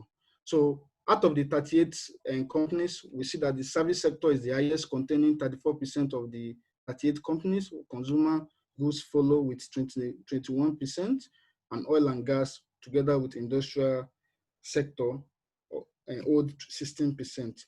While ICT is the lowest with 13%. So So it's just moving all over the place. So what is our findings? Statistical analysis did not support some of the proposed hypotheses. So intangible asset was found to have a positive, non-significant impact on corporate performance in our model that includes all the companies. So the reason for this can actually be associated with the fact that Nigeria is still investing heavily on tangible assets and less on intangible assets.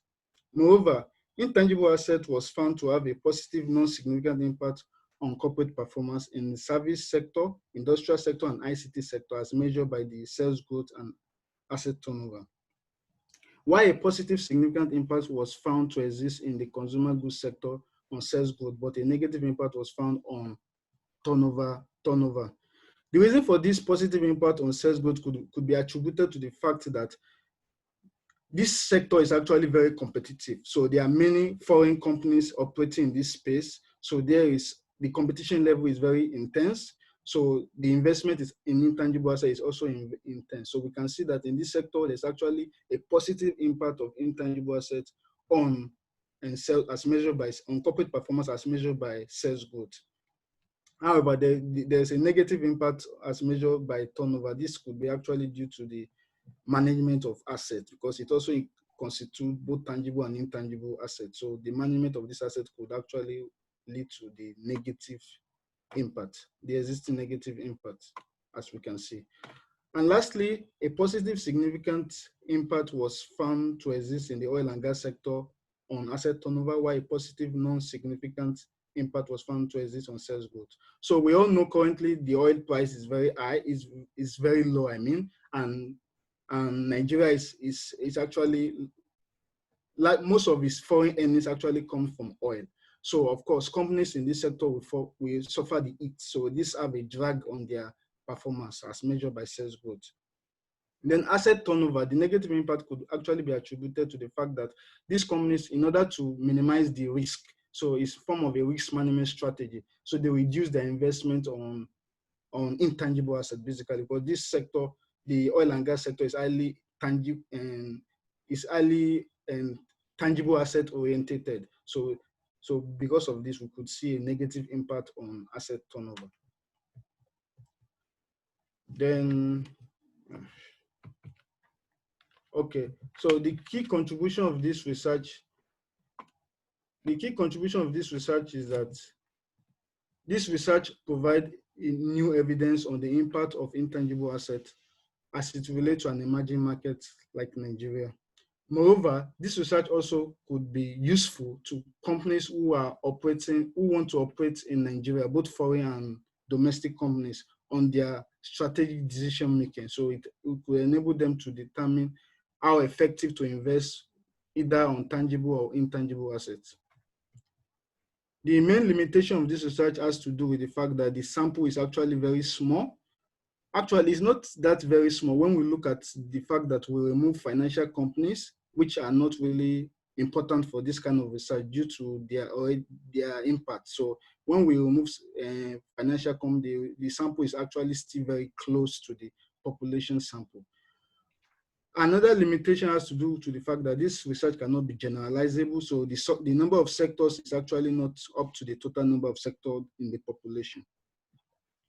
To sum up, intangible resources is yet to play a key role in the corporate performance of an emerging economies compared to developed economies. However, this trend is fast changing. In the nearest future, when competition level intensify and technology become more dominant in these countries, the role of intangible assets will become more evident. Thank you. Thank you so much. Do we have questions? I have questions. Okay, I would love to answer your question. I have the list of questions. You? As I said before, this is just a working paper, so okay. You should bear with me. So when you showed us the sample, you said that you get rid of companies from financial sector. Yeah. And you also eliminated many companies which didn't have intangibles in the balance sheet, right? Yes, yes. And then the question is, according to the sample, And if you compare your companies in your residual sample, final sample, Yeah. with those which are non-financial, but they don't have intangibles formally, Yes. officially in the balance sheet, are they comparable by sectors, by size? Are they comparable at all or not? Yes, they are comparable. Did you make the comparison in terms of sales growth, asset turnover? Asset size. Did you compare them in terms of your performance measures? In terms of Companies in the sample really differ in terms of asset turnover, sales growth rate, as compared to those who do not have intangibles in the balance sheet. no, actually, I don't think I did this comparison, but there are some few companies that actually have extreme level of asset turnover compared to others. So those companies can be regarded as outliers, but the majority actually are on the same level. On the same level. So Yeah. that's the first step. It's a very important point to say, wow, you see the companies with intangibles almost do not differ in terms of sales growth and asset turnover within the same industries with other companies which do not have intangibles, right? Yeah, yeah. Actually, currently, my adjusted research want to study companies in the knowledge intensive sector, and like I want to separate companies that are knowledge intensive from capital intensive. So that is the new. That's important, but you already have only 38 companies, and you already said that the sample is too small. That's why I'm also thinking of studying intellectual capital instead of intangible assets, because by using VIAC method, I can obtain data for intellectual capital. Okay, then you will have some comments today from our colleague, Professor Sergei Kuzubov. He is on screen now. He will give you comments, I guess, also about intellectual capital. But I still have some questions. You applied two metrics to measure performance. You said you are looking at sales growth rate and you are looking at assets turnover. So why did you choose these both metrics? So I choose sales growth because it actually shows whether intangible contribute to financial performance. So if intangible is actually very effective, we should see sales growth. It should reflect on the sales performance. So that's why, and many research also use this indicator. Why ask? Okay. If you try to logically think, you have some intangibles already in the balance sheet. Yes. Okay. What should you expect? Yes, I would agree. You would expect these companies are faster than some other companies. They are more productive than we should expect. Asset turnover would be really higher. Okay, but what else? Maybe you have to say those companies, they could be more risky. Those companies may have higher rates of return on their stock, on their shares. Yes. What else? So you needed first to make this logical picture, because performance, this is really broad, and you can apply very different metrics. Some of those metrics would be strategically based as sales growth. Okay. You need maybe to pick up additional strategic metrics, not financial, not in monetary terms, something else. Okay. You need to differentiate the companies not only to money metrics, measurable in money, but also by some other metrics, some other key indicators. Okay. Because strategically, they could be different. Okay. Then, in terms of risk, they could be different. Yeah, that's true. Okay? Then the third question, did you study which types of intangibles are in the balance sheet? Is it possible to understand it? So intangible, this is again broad category. Yeah. So most companies in Nigeria, based on what I studied, they have goodwill. So of course I remove goodwill from my sample. I did not include it as a form of intangible due to there are some literature about goodwill, since there is actually, it's not the normal intangibles. For instance, it's not like patent, for instance, or it's not like, it has a different meaning. So goodwill was removed. why the other intangibles were licenses, of course, some patents and copyright, trademark, yes, stuff like, and some softwares. Yeah, basically that's it. Okay, according to this analysis of types of intangibles, you must do it first before your hypothesis. Then you have to understand precisely, more carefully, smarter, what should be the performance metrics, because if those are license, software, some very soft assets, I would say, maybe you should not expect asset turnover be higher. Maybe you would expect the dynamics of the company, some strategic measures that should differentiate these types of companies from those which do not have license, trademarks, so on and so forth. So be more careful. Okay. Finally, I would also recommend to look at Tobin-Q, Okay. market to book ratio, and try to find are there any difference inside your sample according to Tobin-Q. Let's say you will have, do they all have Tobin-Q above 1? Above? Above 1. Okay, okay. Or you have some companies maybe which still have Tobin-Q below 1, I don't know, I didn't check. Okay. Can you find some mean value for the Tobin-Q? Can you split your sample into 2 different parts according to this mean value for those who have already higher Tobin-Q and lower Tobin-Q on average? Okay. So because intangibles, this is something given in the balance sheet to investors to think about the future of the company. Is it reflected in the Tobin-Q? If you compare them by Tobin-Q to some other companies which do not have intangibles, still in the balance sheet, because they didn't register any rights, any copyrights, any software, any brands, trademarks, but they do have some intellectual assets inside, but still not in the balance sheet. So how do they differ? Okay. Okay. And my last question is maybe more technical. I didn't understand which types of journals you study in your literature overview. So Which I journals? actually studied both journals that are in Africa and international journals.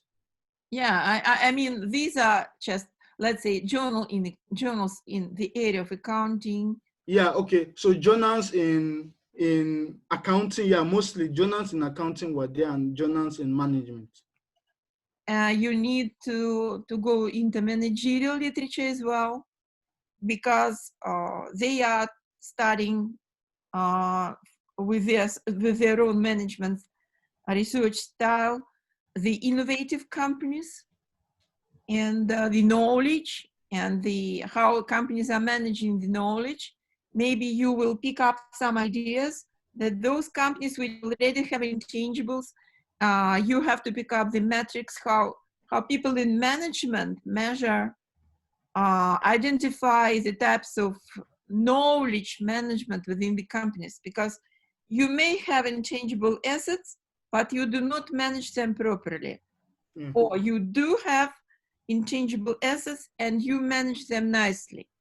Or you do not have at all intangibles in the balance sheet, but you do manage some intellectual assets, good or bad, you know?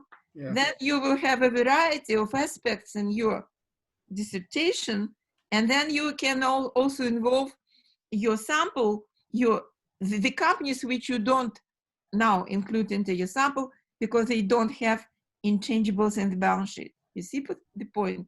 Yeah. If you look broader than just purely few intangibles, what do they mean? You must look broader. And now I would like Sergey Kuzubov to give you some comments and questions as well, please. Hello, everyone. Hello. Let me share my comments about your research proposal. First of all, I'm really surprised that you have been using intangible asset as a singular noun, not a plural. It's a common way in international standards. Never use intangible asset as a singular. Okay. Yeah, but it's a technical issue. But what is more important, and I am almost disagree with your approach to use balance sheet number for intangible assets. Accounting for intangible assets may be the most controversial, and I would even say deficient issue in accounting. So nowadays there are a lot of debate in business and academic society about relevance of accounting treatment for intangibles. And there are a lot of discussion how to improve standards, accounting standards and financial reporting standards. For example, it's a very good example of accounting deficiency. How do we treat internally developed intangibles? The accounting paradox when we expense all internally generated intangibles such as trademark or customer list, and we can only capitalize them as assets when they acquired as a part of business combination.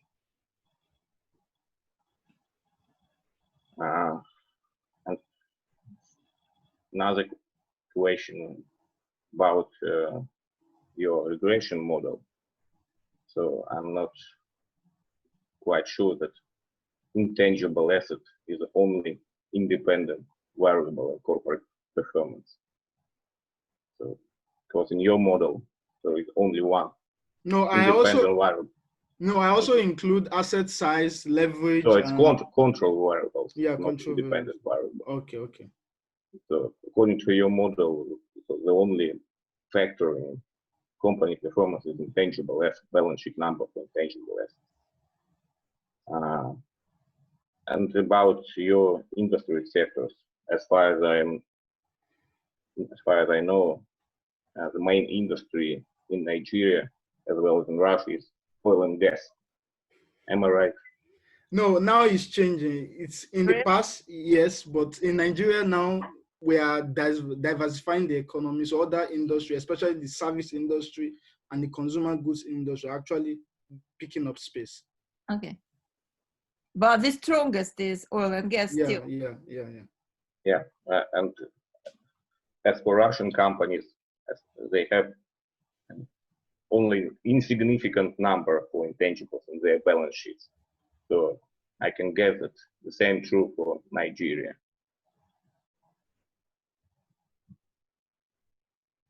Yes.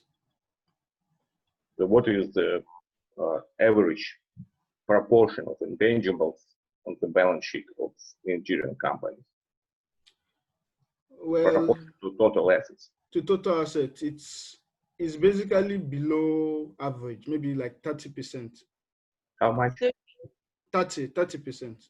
30% of total assets are intangible. Yes. Wow, this is too big. I would say. I really doubt this number. Yeah, seriously. Although some sectors may be below that, but other sectors are actually up to that.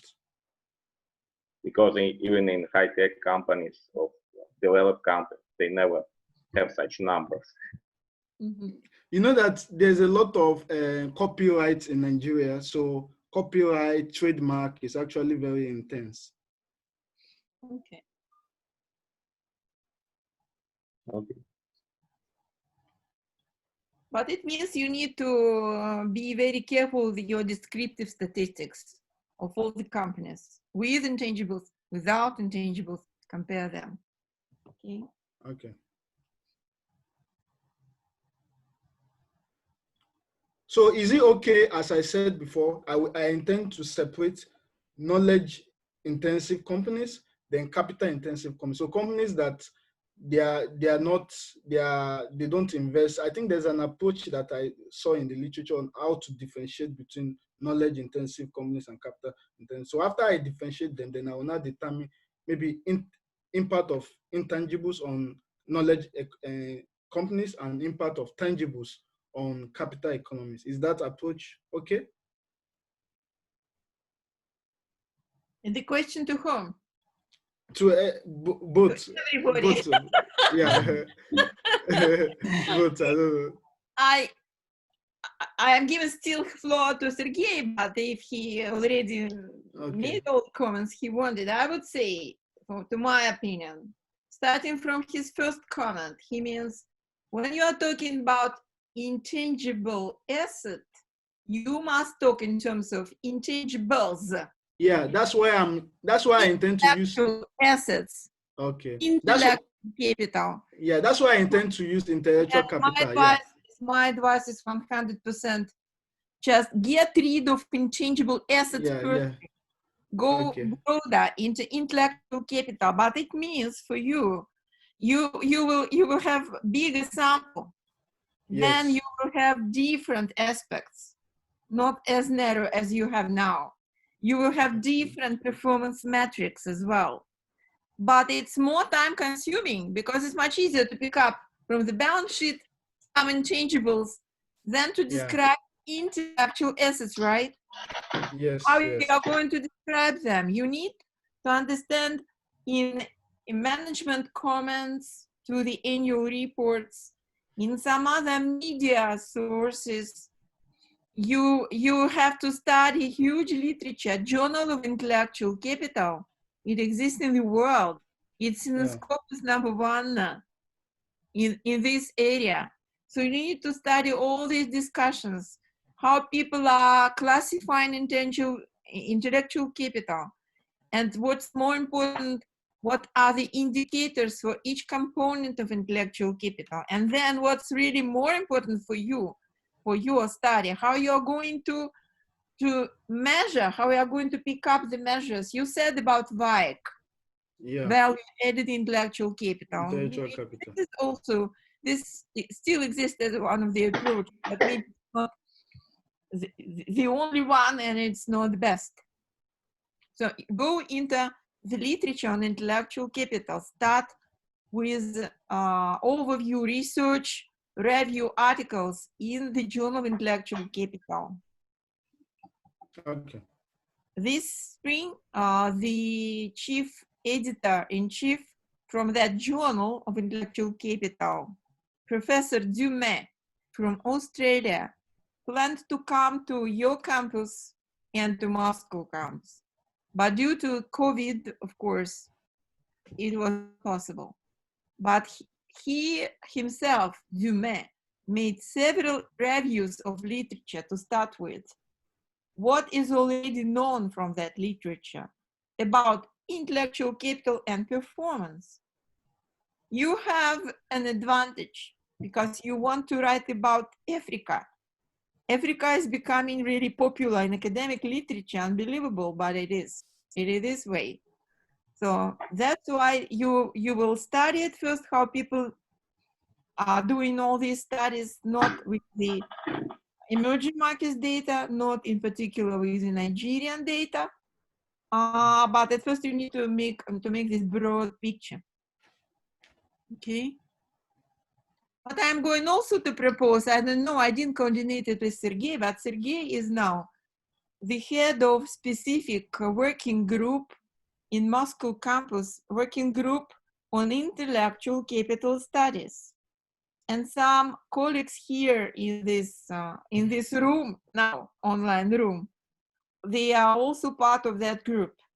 Maria Yevdokimova, who presented just a few minutes ago, she is also part of that working group.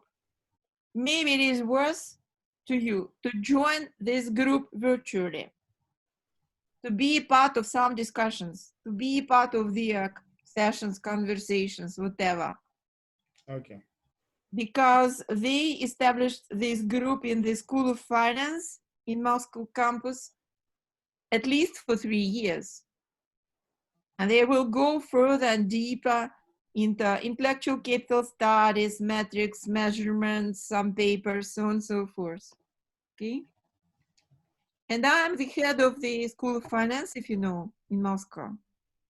And I'm pushing that group also towards writing the book for Springer. Do you know Springer? This is global publishing house in the world. It's academic literature. It's not just for business. And we already established a series of academic books with Springer, our university. We already made the first book in that series. The series is titled Advanced Studies in Emerging Markets Finance. And the first book is about M&A deals, mergers and acquisitions. The second is already submitted. It's going to be about banking problems and the sustainability of banking system and risk.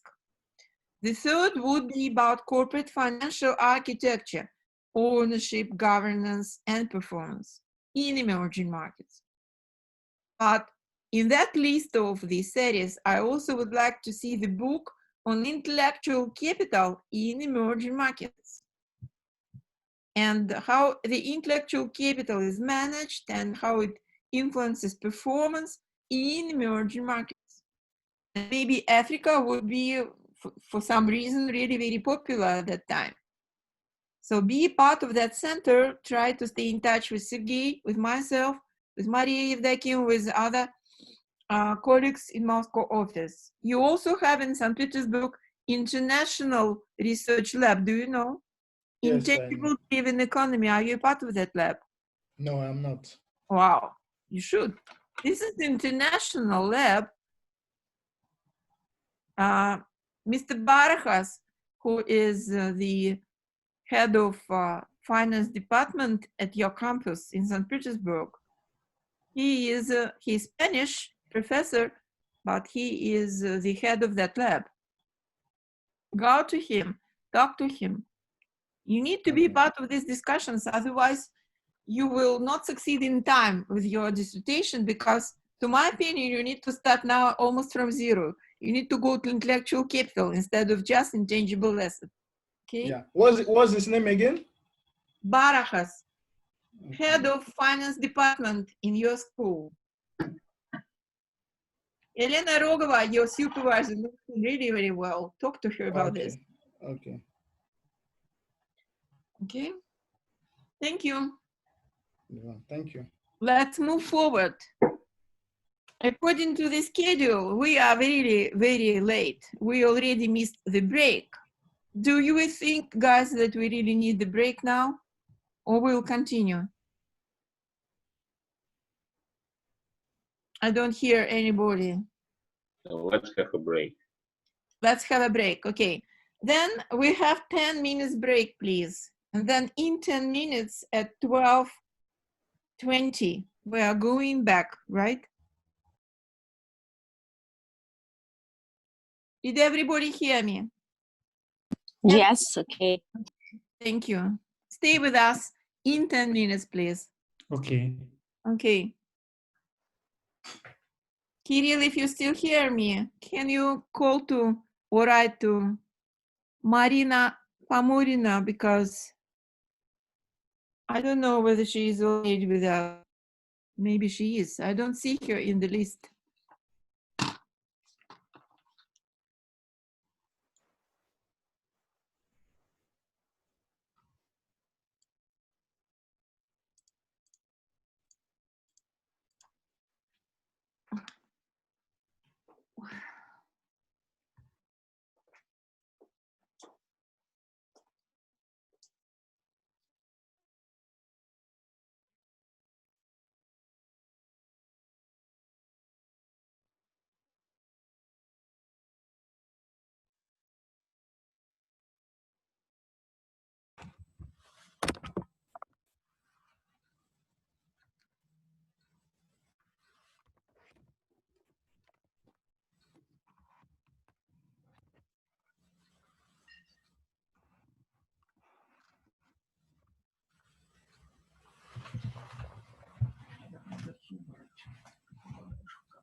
Итак, мы вернулись.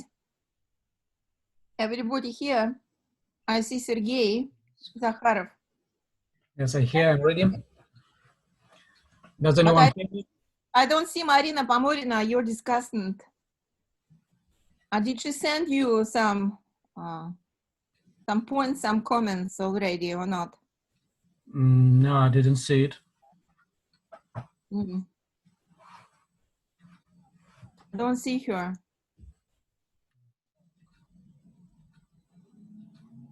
Musa, maybe you will start and I will ask Kirill to, or I will call to Marina. Okay.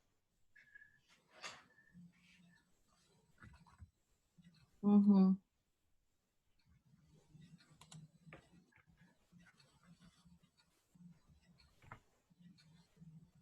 Okay, I'll start. If Musa can start, then it's good, please. Okay.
So can I start?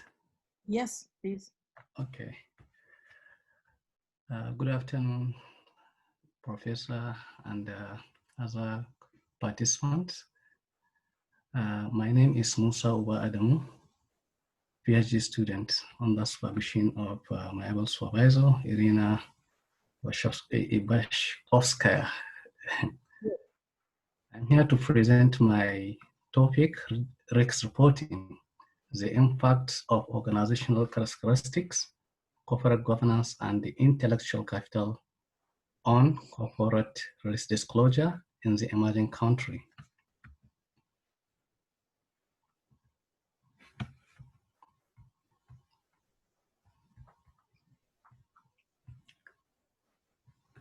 Why this is not responding?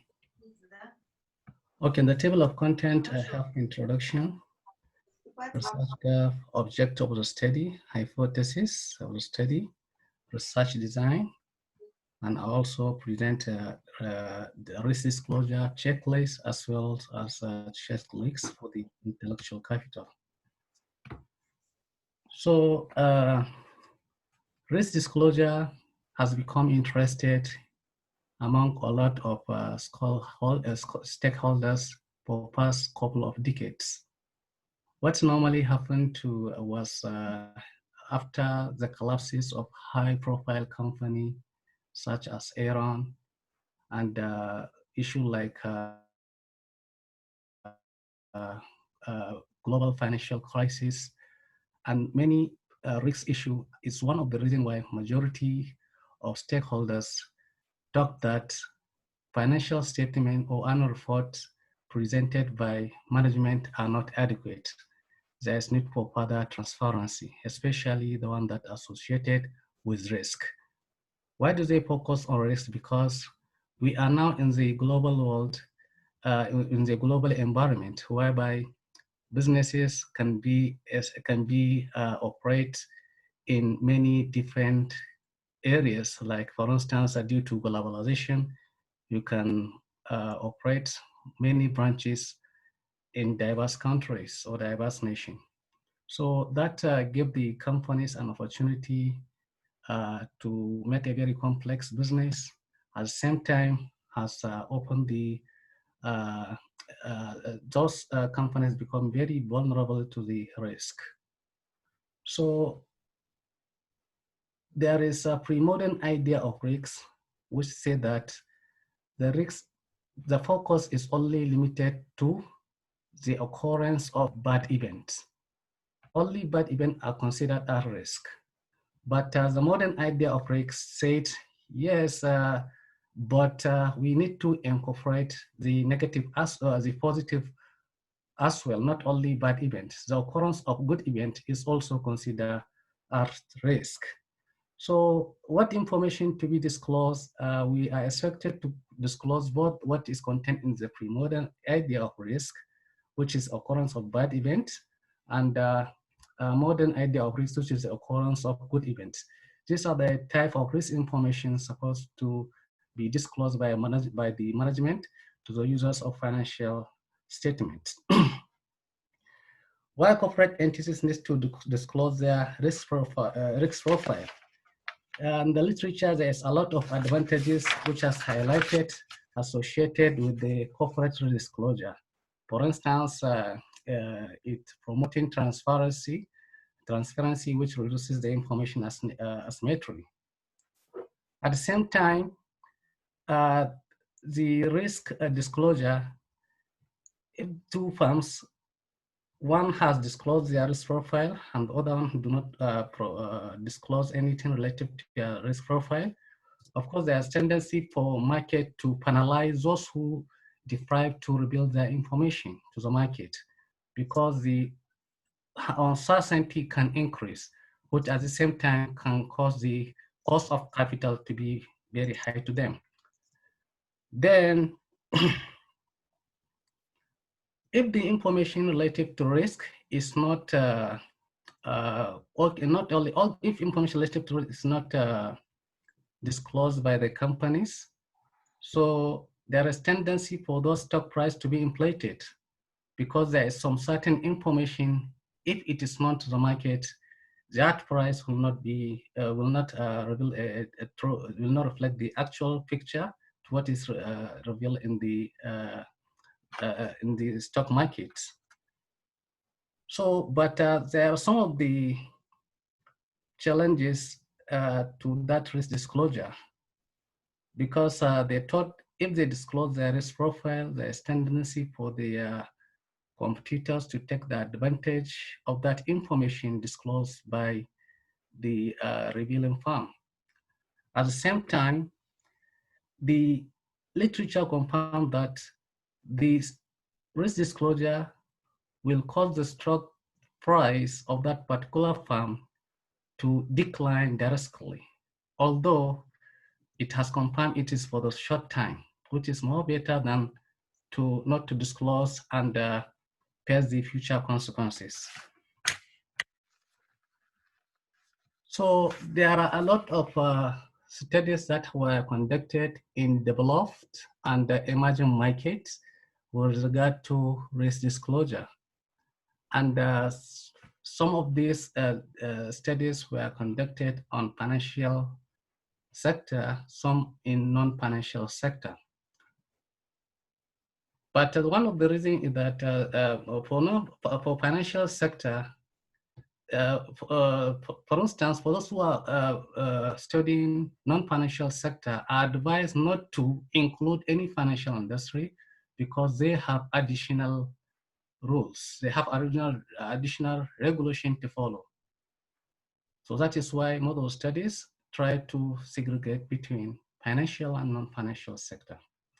So based on the previous researches, there is a lot of calls from previous researches which is required to make a comparative study, especially in emerging countries, which is very, very rare. I had never come across with any country whereby they come and make this study like that of BRIC. And there is one that Elshendi et al. 2008, who studied in China and even called for future researchers to use the variable he used in his study to make a comparative study with other BRIC countries. And I have not come to see any one of the authors who responded to that request. So that is why I would like to explore that area. And secondly, I would like to introduce intellectual capital as one of the omitted variables that could influence the extent of disclosure. The reason why I thought that is that a lot of several studies, prior studies, has confirmed that intellectual capital is highly risky. So it means if it's highly risky, those firms with highly intellectual capital there is tendency for their risk to be very high. So probably if that particular company will disclose their risk information, it will be high. So one thing, so the objective of the study here, I would like to assess the role of organizational characteristics in determining the extent of corporate risk disclosure. Number two, the influence of corporate governance on risk disclosure and the impact of financial architecture on corporate disclosure, and also that of intellectual capital in determining the extent of risk to be disclosed by the firm. So based on this objective of study, I have four set of hypotheses. My first part of hypothesis focuses on organizational characteristics, which we have company size, profitability, industry, leverage, liquidity, and the life cycle of the company. So these are some of the organizational characteristics I identified have influence on corporate risk disclosure. Why do we think that organizational characteristics have this influence on corporate disclosure? As we are aware that almost everywhere in the world, apart from USA and Canada, there is no country in the world that regulate corporate risk disclosure. So most of the company, even in the developed world, are just used to disclose their risk on voluntary ground. So that is why a lot of researchers used to analyze, okay, what are the major determinants of those risk disclosure? So we discovered that organizational characteristics as one of the drivers of corporate disclosure. And the other factors that influence the extent of risk disclosed by firm are their corporate governance. Although it is corporate governance, of course, is one of the organizational characteristics, but majority of the prior researchers try to identify this corporate governance as a separate one. So that is why I also adopt that method as well. So the number of independent director, board size, CEO duality, gender diversity, and auditor type, and non-executive director are some of the corporate governance that influence the level of risk to be disclosed by the firm. So the third set of hypotheses on ownership structure, which I fear that if the institutional investors are as well and are the higher shareholders of the company, so there's probability for them to influence the level of risk to be disclosed by the firm. The same thing with managerial ownership, ownership concentration, government ownership, foreign ownership, and non-executive directors ownership as some of the financial architecture that can influence the extent of risk to be disclosed by the firms. So, and the intellectual capital, we have three hypotheses based on the previous researches, and human capital, intellectual capital, and external capital. Okay, for research design, since the study is on process now, it's in progress, I'm thinking of sampling about 50 non-financial companies listed across the emerging country with particular reference to Greek. Well, the data, the source of data will be taken from annual reports for the period of 5 years. Although the prior studies have confirmed that some firms used to disclose their risk, maybe in prospectus, in the interim reports, maybe quarterly reports, as well some even in the website. But a majority of the previous research studies has focused on this particular annual report, and even suggested the further next common studies to focus on other means of risk disclosure, which I just identified. So if you are to take that risk, we are going to, if you are to assess that risk disclosure, we are going to focus on all narrative sections of the annual report. Most of this narrative section most of these risks are normally reported on risk disclosure section, management discussion and analysis, chairman's statement, or director's report.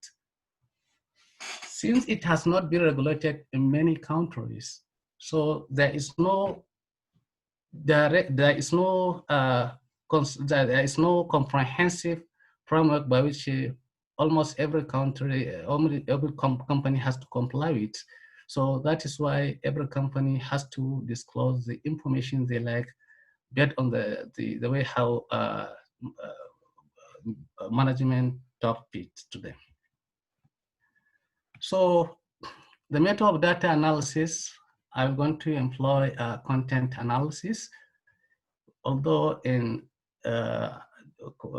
order to do that content analysis, they have a lot of options, like you can use the number of sentences that appeared in the either what I just identified, like text section, chairman statement, management discussion and analysis. Although some of the previous studies use number of words, but some use the proportion of pages. And so these are the some of the methods used to do content analysis. But I prefer to use sentence because even if you are trying to employ words, that word can only be interpreted within the content of a sentence.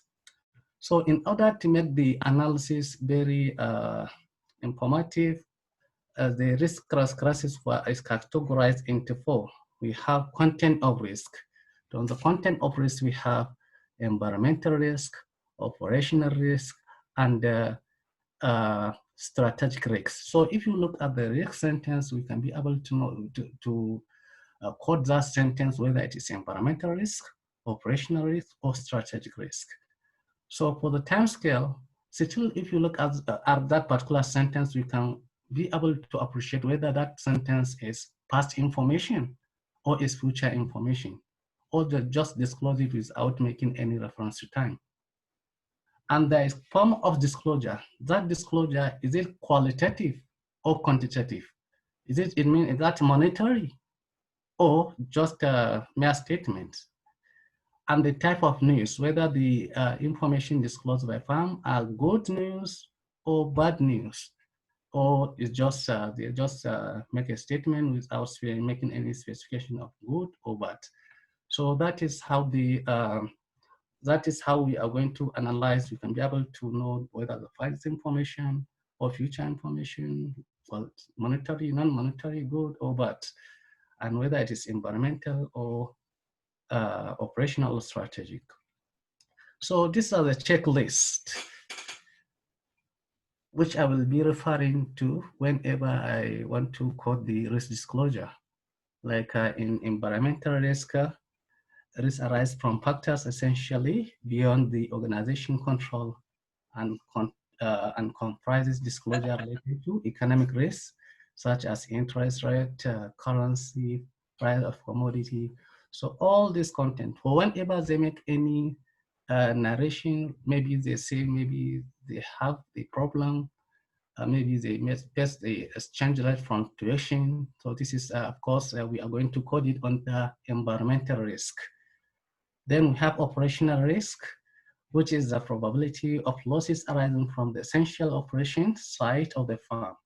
So whenever we see a sentence related to this, we are going to code it under operational risk. So the same thing with the strategic risk.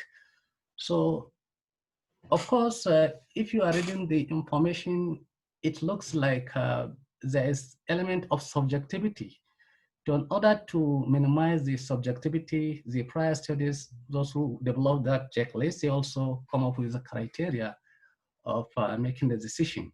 For instance, number one, this is to identify the risk disclosure. A broad definition of risk has to be adopted as explained below. So we say, which one is a broad definition? The one that capture the link is taken, the one that capture the occurrence of bad events and good events. So sentences are to be coded as risk if the reader is informed of any opportunity or prospects or of any hazard, danger, harm, threat, or exposure that has already impacted upon the company in the past or may impact upon the company in the future, at the same time as the risk management of that particular opportunity, prospect, hazard, and harm. So whenever the disclosure is made based on this, we have to code it and classify it accordingly. So this definition just stated shall be interpreted good and bad and as well as uncertainty, of course. Then although the definition is broad, disclosure must specifically, although the definition of risk is broad, disclosure must be specifically stated. They cannot be implied. Yeah, if you are just doubting like the information, the sentence is not, you don't see any element of disclosure, so you have to ignore it. It must be specifically, not just implied statements. So, and there is general sentence of general policy concerning internal control and risk management system, corporate governance, employee health, and safety shall be categorized as non-monetary, neutral, non-term specific risk information. So this one, if there's any statement, if you open the majority of annual report, you will see the way how they discuss about the internal control and risk management just as mere statement, not how they actually, not the means they use in order to contain the risks of their firm. So this type of statement will be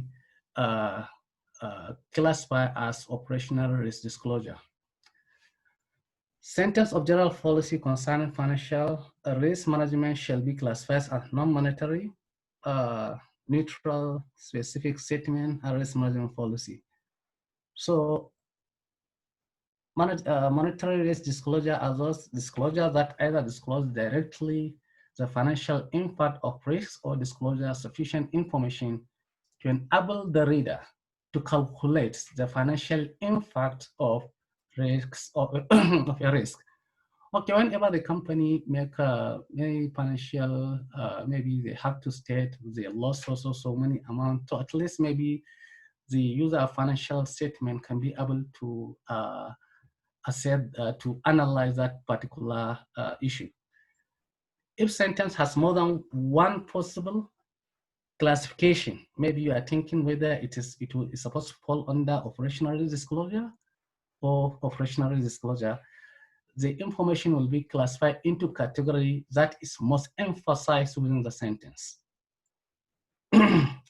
Then tables, that is qualitative, quantitative, and qualitative, that provide risk information should be interpreted as one line equal to one sentence and classified accordingly. So in the situation whereby they come up with a table, maybe in Excel, they make some statement, relative, quantitative, so every line will be considered as one sentence. Any disclosure that is repeated, shall be recorded as risk disclosure sentence each time it is disclosed. So we cannot ignore that maybe that statement was made earlier, but whenever it is repeated, we are still going to code it as risk disclosure. We are going to code it in the appropriate category of the risk. If disclosure is too vague in reference to risk, then it shall not be recorded as a risk disclosure. So these are the decision rule come up with it in order to minimize the subjectivity of the content analysis. So the next is in the intellectual capital. We also need to measure it. So the previous researchers developed this checklist based on internal capital, external capital, and human capital. The first one have 10 items under it, 16 items for the second item, while the third item have 18 items.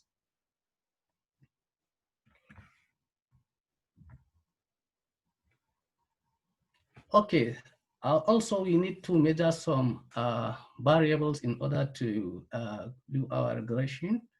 Like we have a lot of variables that are relative to organizational characteristics, corporate governance, ownership structure, as well as and intellectual capital itself.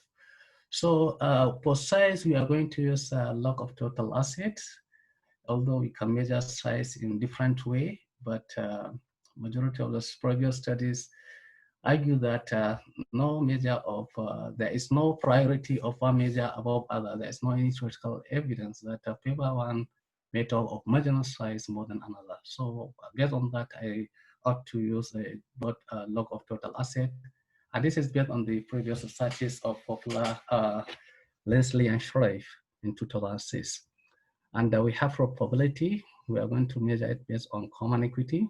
Industry is a dummy variable.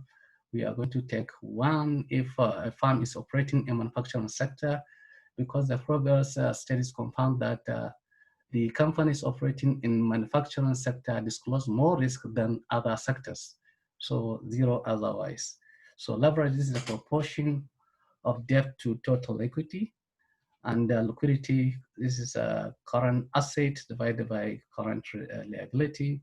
Life cycle, we are going to use cash flow indicators to find out whether the company is operating in, whether the company, to identify the life cycle of a company, whether it is at introductory stage or the growing stage, mature stage, or even at a declining stage. So we are going to look at the nature of the expenditure, maybe cash flow, financing, operating cash flow to make that, to identify this case. And for independent director, this is the proportion of independent director in the board. Both sides is measured based on number of people in the board. CEO duality, that is one with dummy variable as well. One if chairman is different from CEO, 0 otherwise. So women in number of board, we are going to use it as a diversity in order to measure the proportion of females in the board. And the auditor type, this is also a dummy variable. We are going to, it will take the value of 1 if the company auditor is one of the big 4 audit firms, and 0 otherwise. So intellectual capital will be based on the capital, based on the index we just shown in the previous slide. And for institutional investors ownership, that is the proportion of institutional investors based on the outstanding shareholders of the company. And managerial ownership, the proportion of managers managers of the out of total outstanding shares, while ownership concentration, if the company's ownership is limited to only majority of people, that's the proportion of people who have more than 5% above the or above out of the total outstanding shares of the company. So government ownership, this represents the proportion of government or its agencies possess out of total outstanding shares of the company. And the foreigners ownership is also measured based on proportion of foreigners shareholding out of total outstanding shares of the company. and non-executive ownership, that is proportion of non-executive directors shareholding out of total outstanding shares. So this disclosure, we are going to use the total number of risk disclosed based on what is available in the checklist. So thank you for listening. Thank you, Musa. Guys, do we have questions for Musa? Okay. Can you explain, please, how you're going to measure intellectual capital index? What do you mean by this index? Yeah, based on previous researches, they present that index and they measure it if the firm discloses it as just doing variable. If firm has disclosed it, it has 1, and it doesn't disclose it, it has 0. That is how I see in the previous researches. But I know my supervisor is very good in intellectual capital. I know if this method is not working, I know she will propose one, very best one for me. Because you showed before in the middle of your presentation that you are going to ask some questions. I mean, you're going to look through some available sources to understand the 3 components of intellectual capital: human, client, and organizational components. So when you are talking about IC index, intellectual capital index, do you mean that you will be doing it by components or just totally? I didn't understand it. You need to think about it. Yeah, well, I will do it based on the maybe total number of this, based the way how they categorize it. Like based on this internal capital, external capital, and human capital. So I can be able to see the implication of each one of these 3 variables. Yes, and the related question, my question is also, how can you explain that there should be some relationship between intellectual capital in the company and risk disclosure? Yeah, as I said earlier, up to now, I do not see any prior research that make any relationship between intellectual capital and risk disclosure. But in a lot of intellectual capital studies has confirmed that intellectual capital is highly risky. Even today, I hear that in the previous presenter, Hamza Kayade, you even mentioned that. So since there is that particular risk, which are expected from intellectual capital, so there's possibility whenever the company has a lot of intellectual capital and they decided to disclose their risk disclosure, so that company will disclose a lot because they have a lot of intellectual capital relative to those who don't have much out of it. Do you mean to say that this is like compensation? They do not show intellectual capital directly through some indicators, only in words, in some sentences, in some documents, just description, but not indicators. They do not disclose the intellectual capital components separately, and that's why they will think that it's better if they disclose risk. So compared to the situation, if they do not disclose intellectual capital by indicators, and as well, they do not show and disclose risks, right? Yeah. So it's better if at least one side of a coin works. I mean, risk disclosure instead of combination, intellectual capital disclosure and risk disclosure. Okay. That's what you mean. Am I right? Yeah. Other questions, please? Okay. Okay, then I would like to ask Sergey and Anastasia to give some comments. Who is going to start?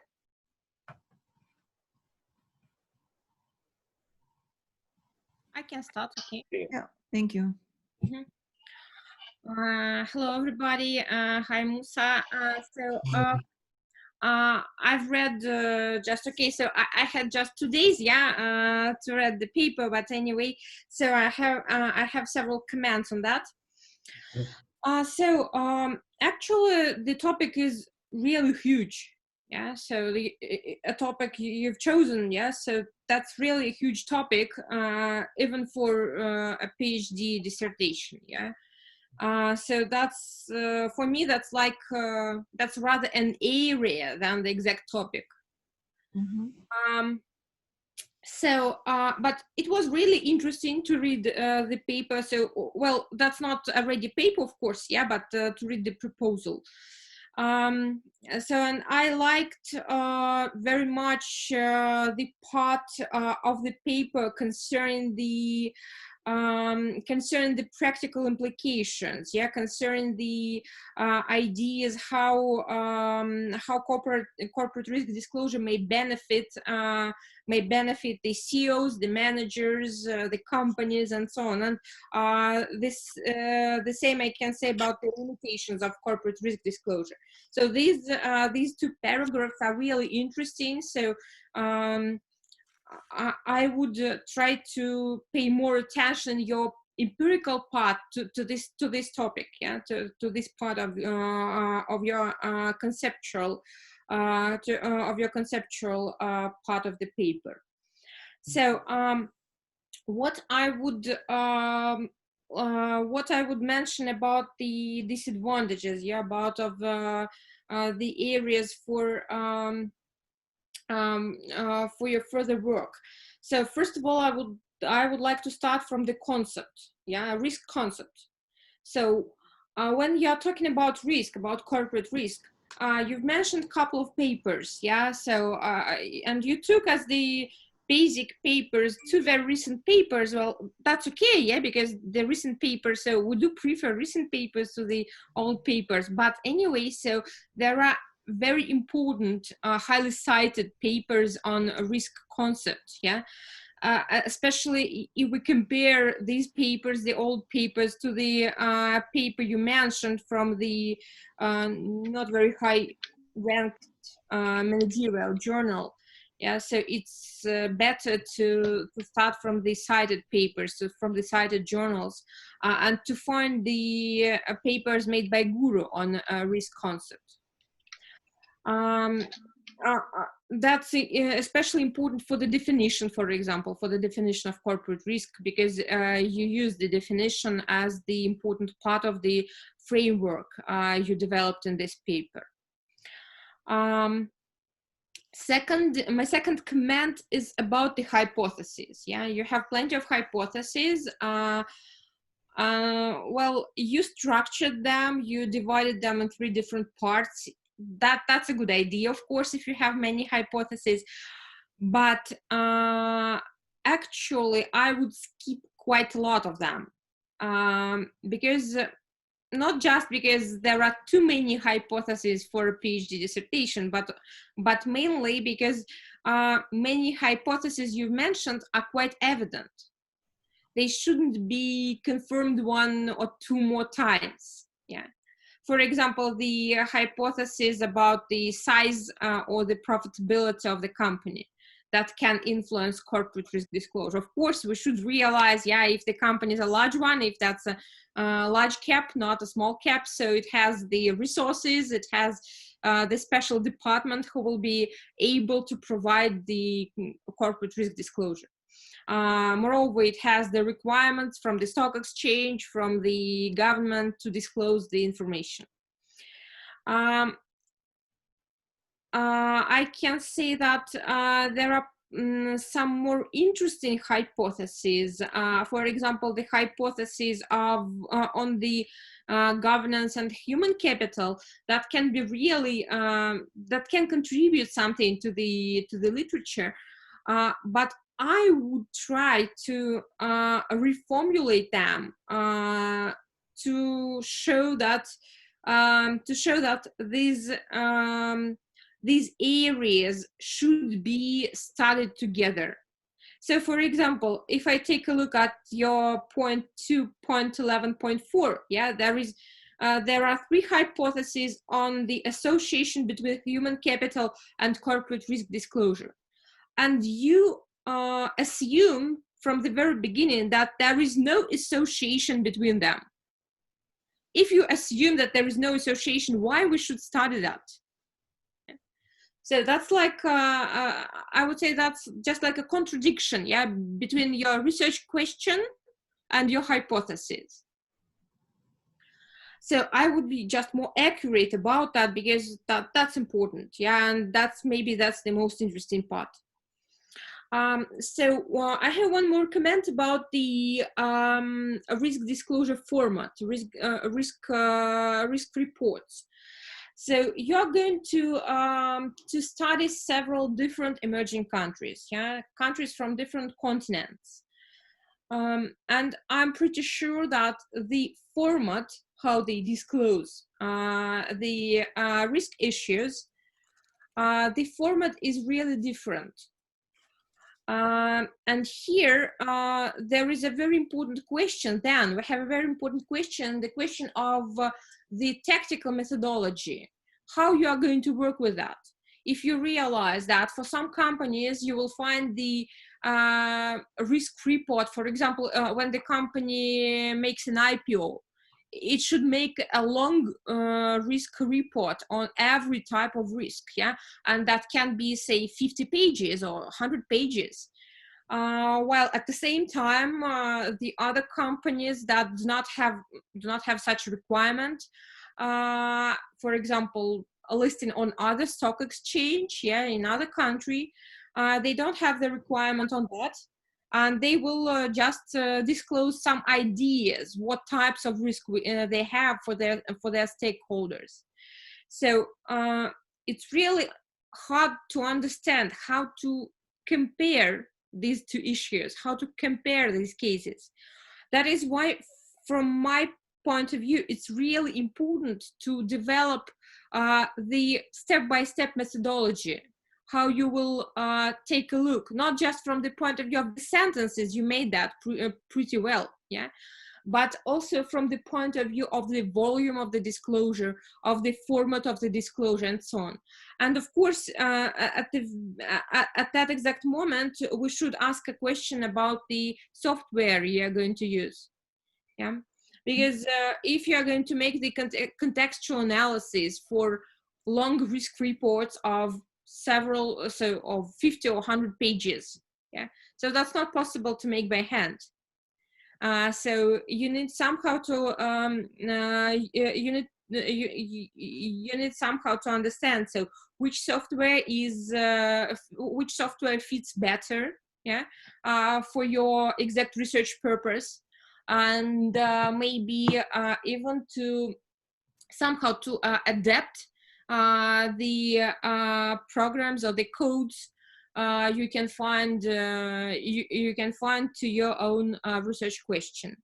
So this is also a very important question, because if you cannot adapt the code of the software to your exact research purpose, then you need somehow to amend your questions, to amend your hypothesis, yeah. So this is the major points I can say, yeah, about the paper. So there are several minor things, yeah, but we can communicate about them a bit later, okay? Okay. Thank you. And I have a question to Anastasia, as well as to some other people in that class now. He started about this topic thinking that he will be focused only on Nigeria. Mm-hmm. Then I hesitated, and I said to him that the sample would be really very small and too many variables you need to study within this very narrow sample. And maybe this will result in insignificance, and the situation would be really tough. So then it was myself who said, maybe it's better if you go into a brick sample, which is much wider. But of course, another point is true, really. You mentioned that it's really huge work. but I still don't know what's better. So we need an advice, just to take one country or to go widely. Interesting question. I will think over. I'm not ready to answer right now. Yeah, but I will think over and try to give some advice. Yeah, because Yeah, it's much. let me comment on this issue. Mm-hmm. The main problem with content analysis is that when you're applying to different countries, that there are cross-cultural differences in presenting annual reports. So there are different styles of traditions, practices, how to disclose different aspects of company activities. So they are not quite comparable to each other. So, and what would you recommend if you already started your comments, please? Yeah. So I would recommend to concentrate not on BRIC, but on African countries. Mm-hmm. Because they are quite similar, as far as I know, the way they present annual reports. Okay. Do you mean that there is some subgroup of African countries with similar standards for reporting, or you mean overall? Not standards, but traditions. Traditions. So the language they present their report. You mean English-based? English-based, yeah. So English-speaking countries. Former British-based culture. Okay. Yeah. Okay. Musa, do you hear us? Yeah, I can hear. I would like to respond on this particular question. As I said earlier, all those countries, even in developed world, they do not regulate disclosure. Mm-hmm. So it is being disclosed based on the disclosure is made based as a discrete of management. If they decide to disclose, they will just disclose. So even in one country, for instance, let's assume in Nigeria, for instance, one company can decide to disclose and the other not decide to disclose. So even in one country where they have the same accounting standard or the same procedure of reporting, the way how they disclose their risk is different because it is voluntary. Nobody has forced them to do that. So, and most of it is just they do it normally as narrative. We are going to focus on only narrative issue.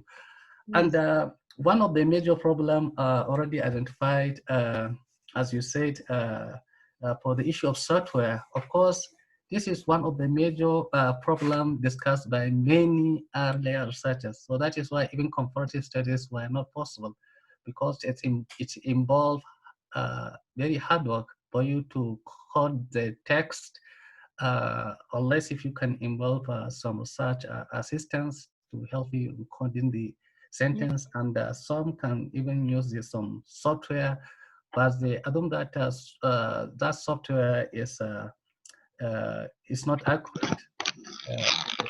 The exact category of risk sentence, as I say, for instance, we are going to make the disclosure to give either past information or future information. The software cannot all do all that. So this is something that only the reader of financial statement can be able to appreciate all this. So at least if I can maybe engage some such assistants who are competent with annual reports to read the information to see how they can do it based on the criteria given. Yeah, okay, but I would like again to turn the discussion to Sergey Kuzubov. I expect that you maybe add something else. Yeah. Anastasia has provided quite comprehensive review of all technical aspects of your research proposal, but I would like to add some comments on intellectual capital issue. So, in my opinion, for the moment, intellectual capital looks rather artificial in your research, and it's not quite aligned to the research question to corporate risk disclosure. I would also say that your choice of intellectual capital measure is not very good, because intellectual capital index was designed more than 20 years ago for commercial purposes. Consulting company in London, as far as I remember, Ross the company, Intellectual Capital Services. And it was used not for public companies, but for management purposes. So there are a lot of indicators that is impossible to retrieve from public data, such as customers' loyalty or company's philosophy and so on. So I would recommend to search for another measure of intellectual capital.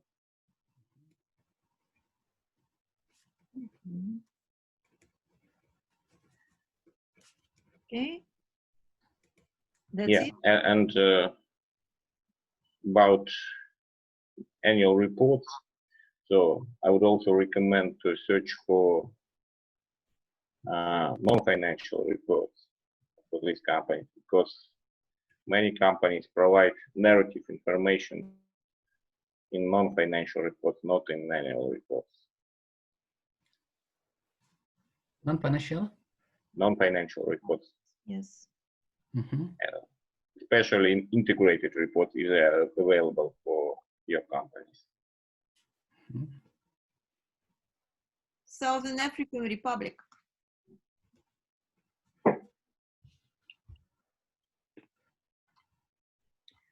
Okay, if we don't have another questions and comments, thank you everybody.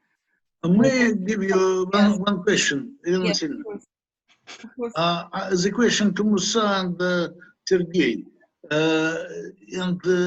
I think idea about African is good, but is it sources of data for African companies and banks, which is useful and have comparing counting?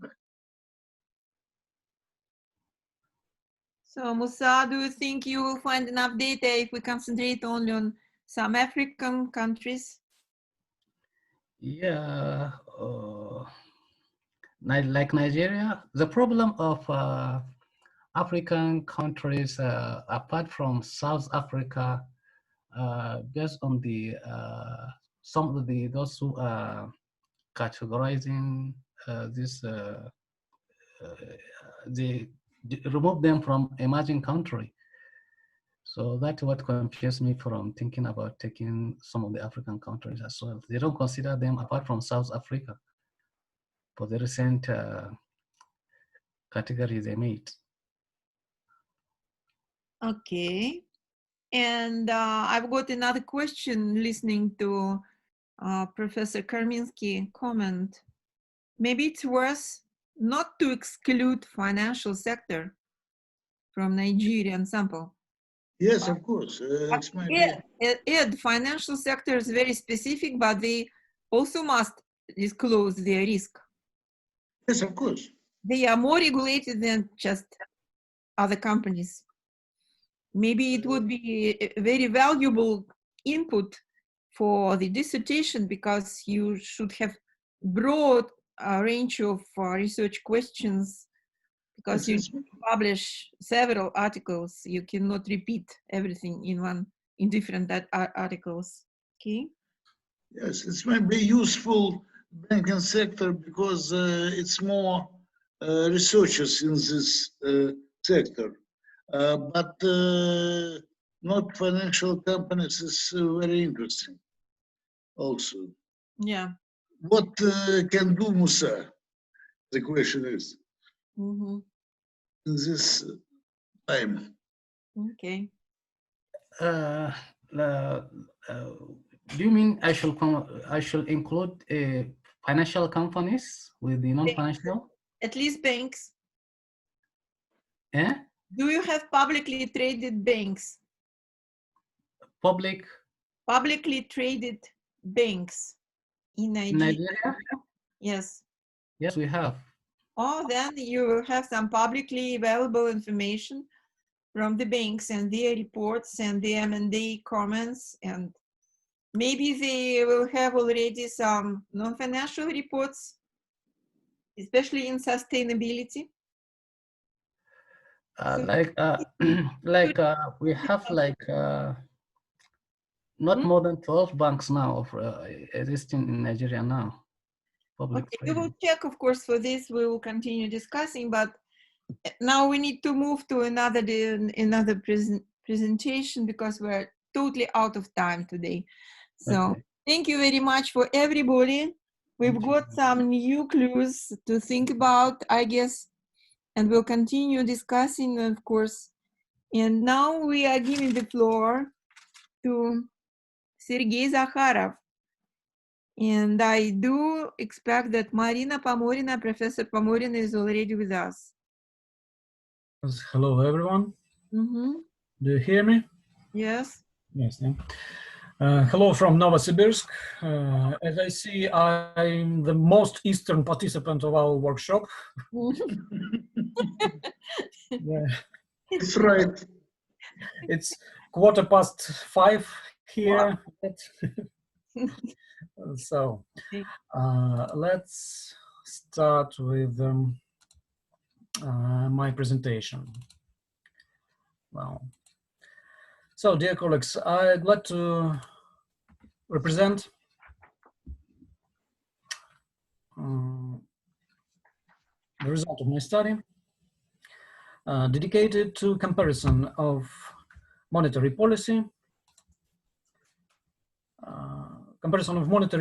impact on investment between developed and developing countries.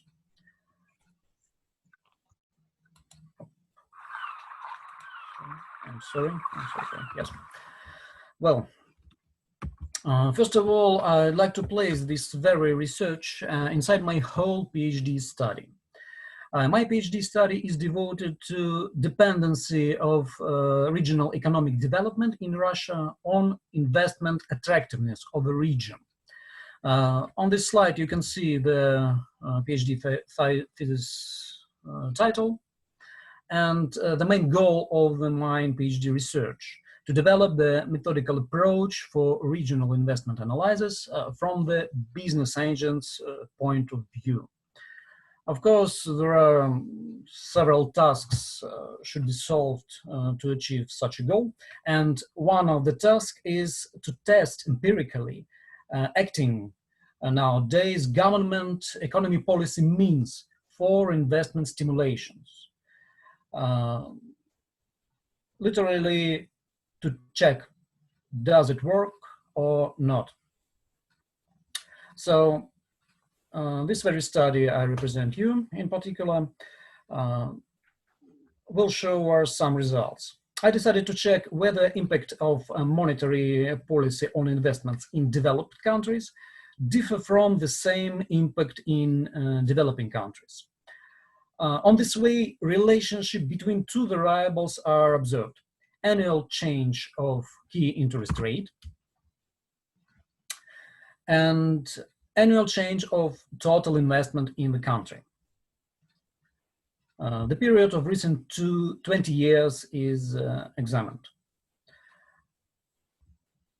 The main hypothesis stands for correlation coefficients between interest rate change and investment change in developed countries do significantly differ from ones in developing countries. Such a hypothesis is being tested by correlation analysis method on 95% of probability. And for implementive comparative basis, two samples of countries are studied. Standing for developed countries, it's 7 states of G7, and standing for developing countries, it's 5 states, 5 countries of BRICS. On the next slides, you can see the plots drawing the interest rate changes which were observed in recent 20 years for G7 countries and BRICS countries. Annual key interest rate change in these 12 countries. And further, there are some additional clarification because each central bank in a country has several official interest rates. So it was needed to specify which particular interest rates were taken into account in each country. On the slides, you can see the country, the kind of interest rate, and the government authority which sets that kind of rate. One list for G7 countries and then their interest rates, and one list for BRICS countries. Also, we can see the plots drawing the investment annual growth for recent 20 years in G7 and BRICS. It's rather similar if we can compare developed countries and developing countries. In both cases, we see the great fail in 2009 when the memorized crisis occurred. As I've already said, this study is, let's call it, side project for my PhD research. And my aim was just to check, do the government means for investing stimulations really work? But results of this study really surprised me. And on the further slides, you can see it's in plots and in tables. So, as for developed countries, correlation coefficients between key interest rate annual change and total investment growth in the country showed moderate correlation between these variables in 6 of 7 countries. Only Japan was an exception because its correlation coefficient occurred to be statistically insignificant. The other 6 correlation coefficients statistically significant, and they show moderate correlation between these 2 variables. More than that, it should be pointed out that this correlation is positive. So the higher interest rates, to some extent, lead to investment increase. The mechanism of such a phenomenon is, of course, field for further research. I've got my own presumption, my own suggestion about this fact based on my own financial experience. I worked as a stock market analyst more than 10 years, and now more than 5 years I work as a CFO in industrial company. So, as I see, one of the explanation can be in this way. When central bank in one country rise in interest rate, first that we see that speculative financial inflow in that country, and speculative financial inflows in national currency and stock market. It's actual and evident fact. It should be proved additional.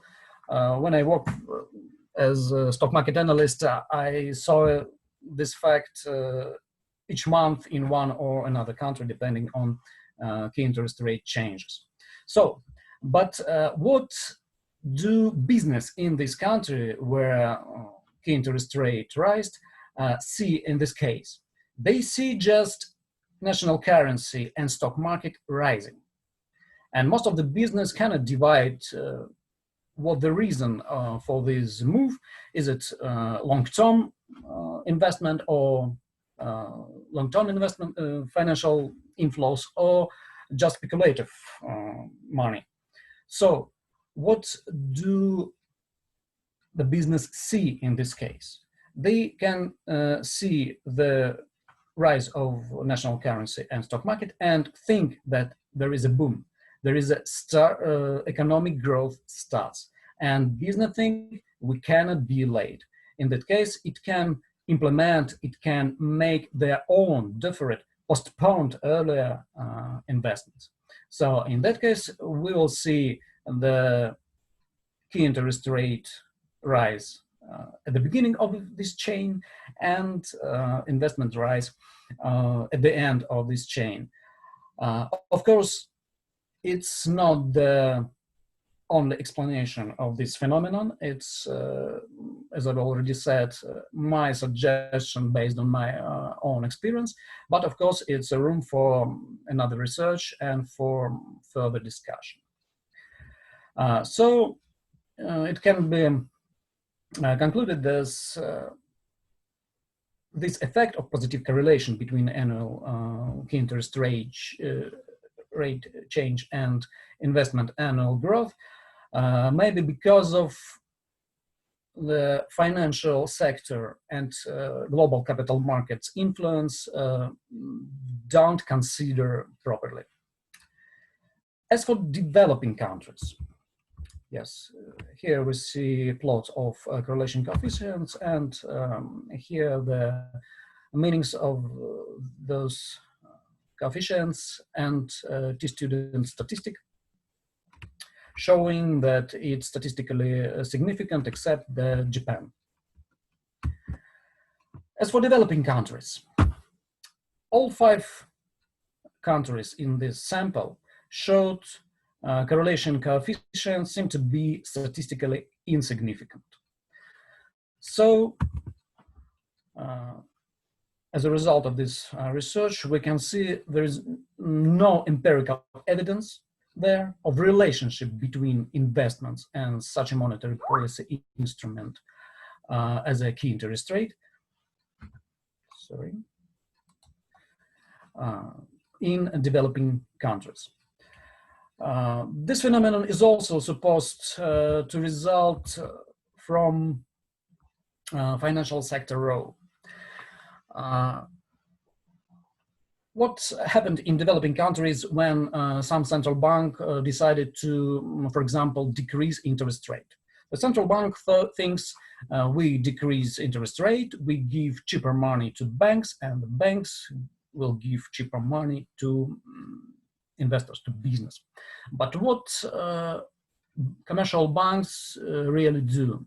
They see the cheaper money and they see borrowers come into market. When the interest rate decreases, more risky borrowers come into market for credit money. But all commercial banks are very strictly regulated. There is central bank above all commercial banks. There are international Basel II, III, and so forth system over all banks and central banks and commercial banks. So the commercial banks in developing countries in such a case can see the money, can see the borrowers, and think we cannot give that money to the borrowers because of too much risk. Because we'll be punished by central bank if we do this, because we will violate some Basel rules or regulations. And so what commercial banks do in this case, they put money on Forex, but not the economy.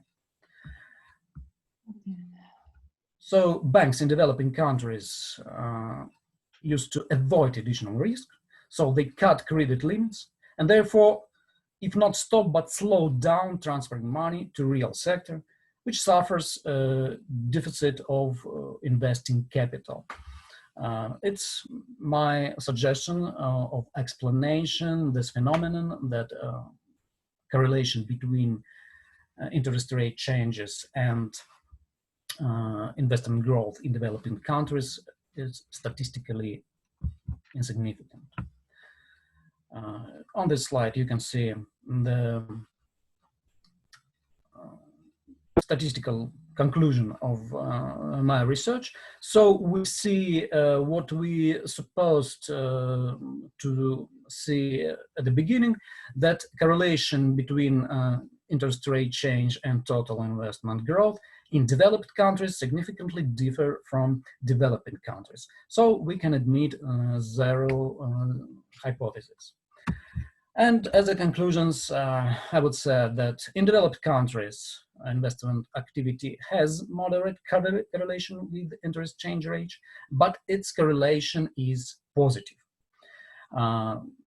Probably due to financial sector and global capital markets role.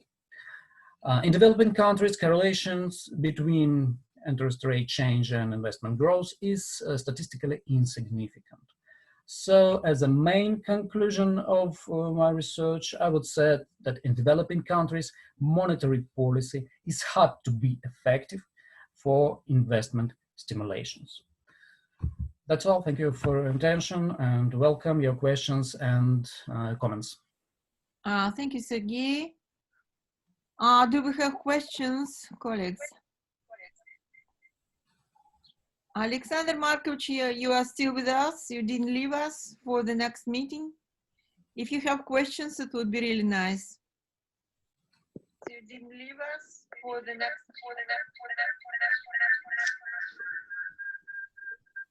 Should sound on. Alexander Markovich, your microphone is switched. Yeah.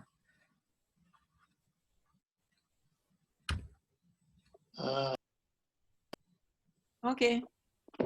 Oh, okay. The question is, you as PhD student, what year education you are?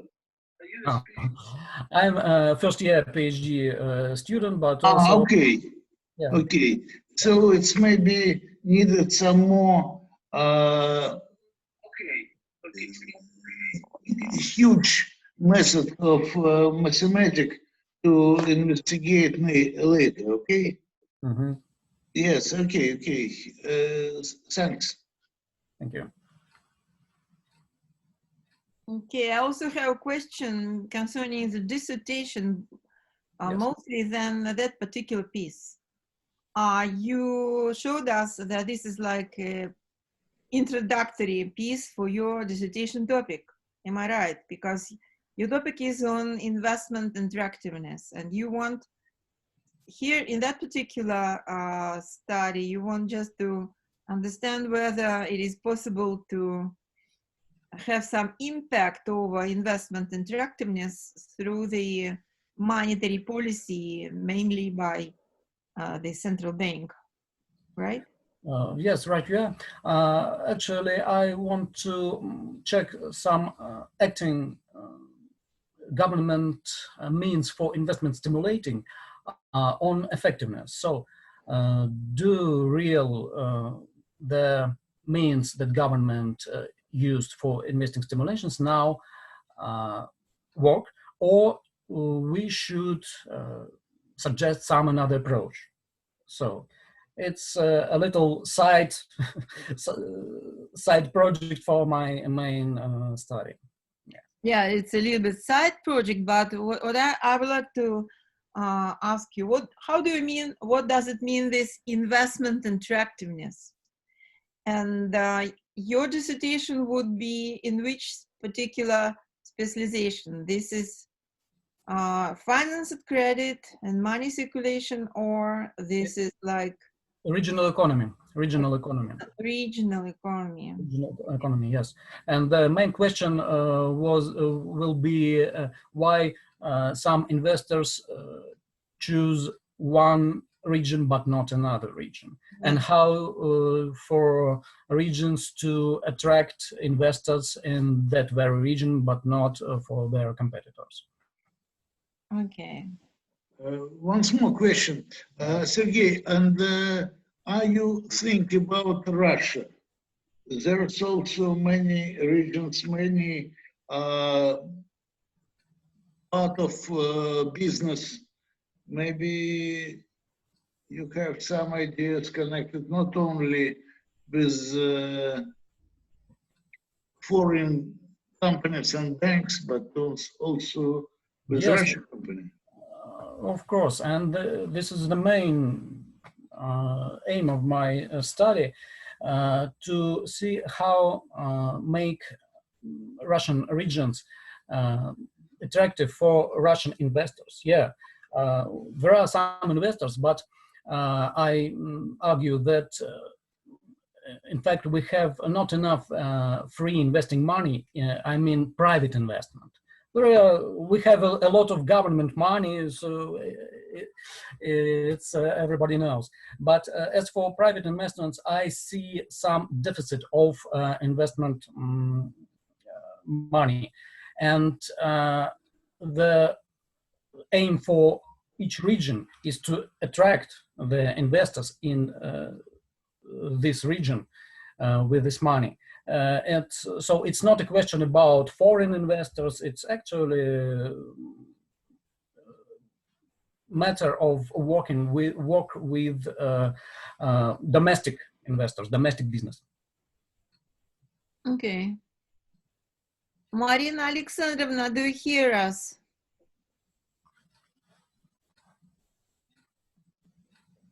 Are you still here?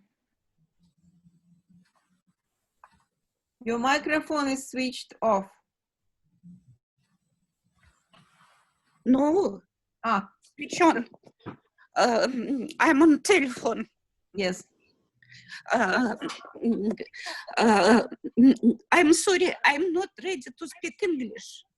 But But I previously got similar result, and I think that Sergei's work deserves support and development, including in field of practical regulation of investment in Russia.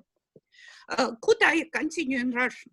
Of course. Ирина Васильевна, Александр, конечно. Говорите на русском. Давайте. Да, и я хочу быстро показать свой экран. Могу ли я показать результаты? Мне кажется, я вот несколько лет назад получала схожие результаты, но у меня не хватило времени понять, ну, там, проверить, корректные ли данные и так далее. Но мне кажется, что это очень важно для сферы практического регулирования инвестиций в России и доказательство того, что меры монетарной политики здесь неэффективны, нужны какие-то другие подходы. Вот видите мой экран? Нет, пока не видим. Не видите? Нет. Да? Не получается, я с компьютера пытаюсь подключить. Так, вот Пока подключают, Сергей, я вам советую посмотреть материалы Института экономики. По монетарной политике много интересных работ, и Института Гайдара, если вы не смотрели. Видите сейчас? Видно, Марина Александровна, видно. Видно, да? Да. Вот у меня те же самые результаты для развитых стран. Нормальные и значимые мультипликаторы инвестиций. И для России отрицательный мультипликатор инвестиций. И поскольку я занималась монетарными аспектами, то есть пыталась просто прогнать через модель ESLM, прогнать вот российские данные, то, естественно, я получила и нулевое влияние инструментов монетарного регулирования, в том числе процентных ставок, на инвестиции в России. Потом, размышляя над результатом, я поняла, что рыночные механизмы в этой области в России действуют очень мало. В частности, у нас есть факты, которые говорят о том, что 95% бюджета развития в России осваивается в декабре месяце.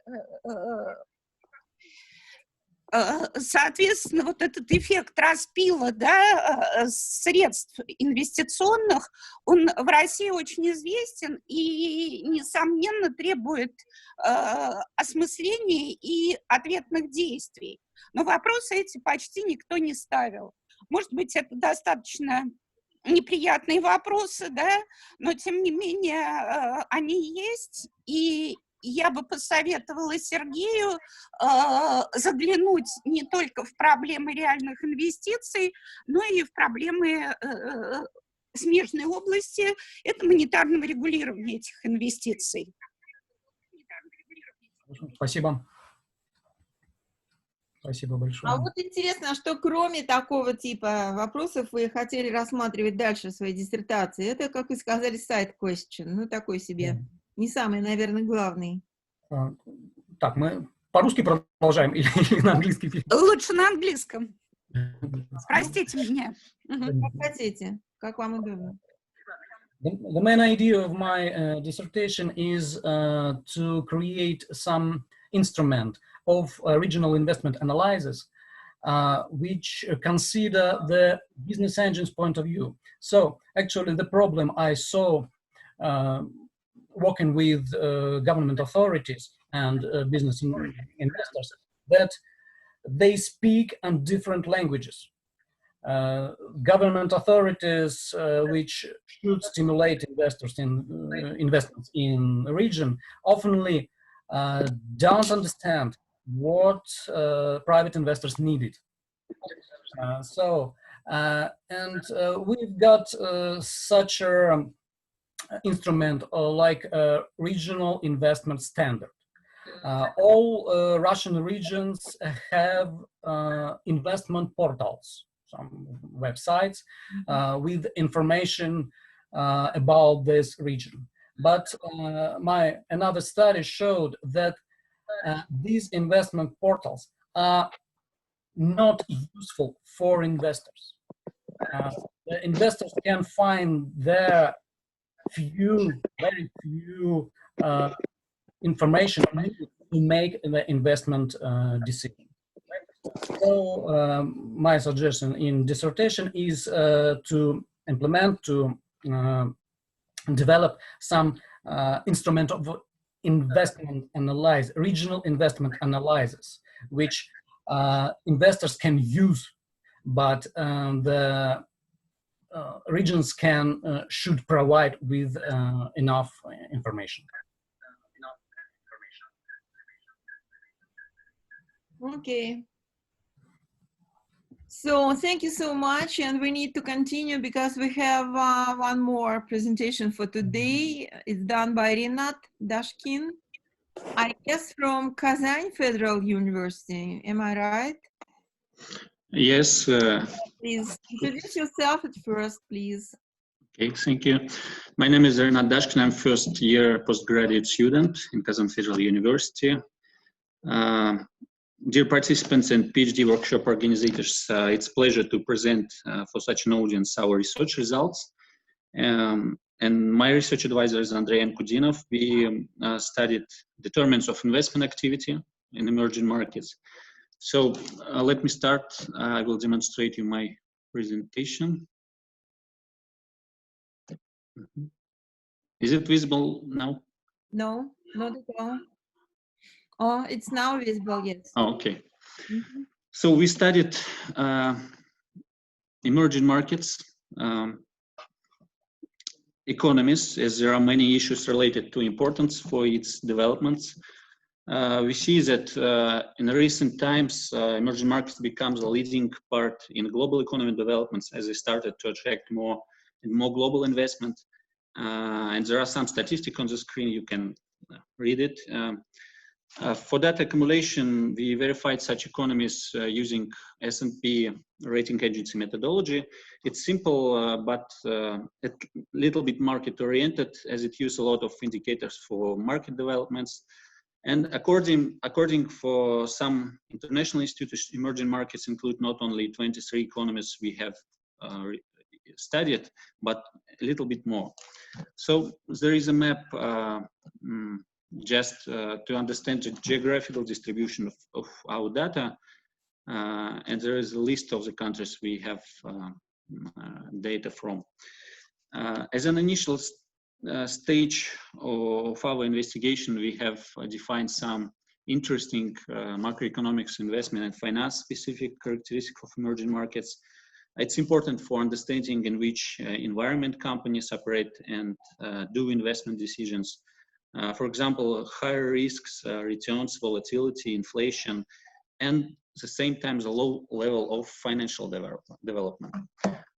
Concerning our topic, companies' investment decision, we have made some literature review and find out that there are a lot of studies dedicated to micro determinants, few to macro determinants of companies' decisions, and almost absent the studies related to both macro and micro determinants tested on one sample. We attempted to comprehensively assess the impact of both macroeconomic and microeconomic factors on the investment activity of companies in all emerging markets.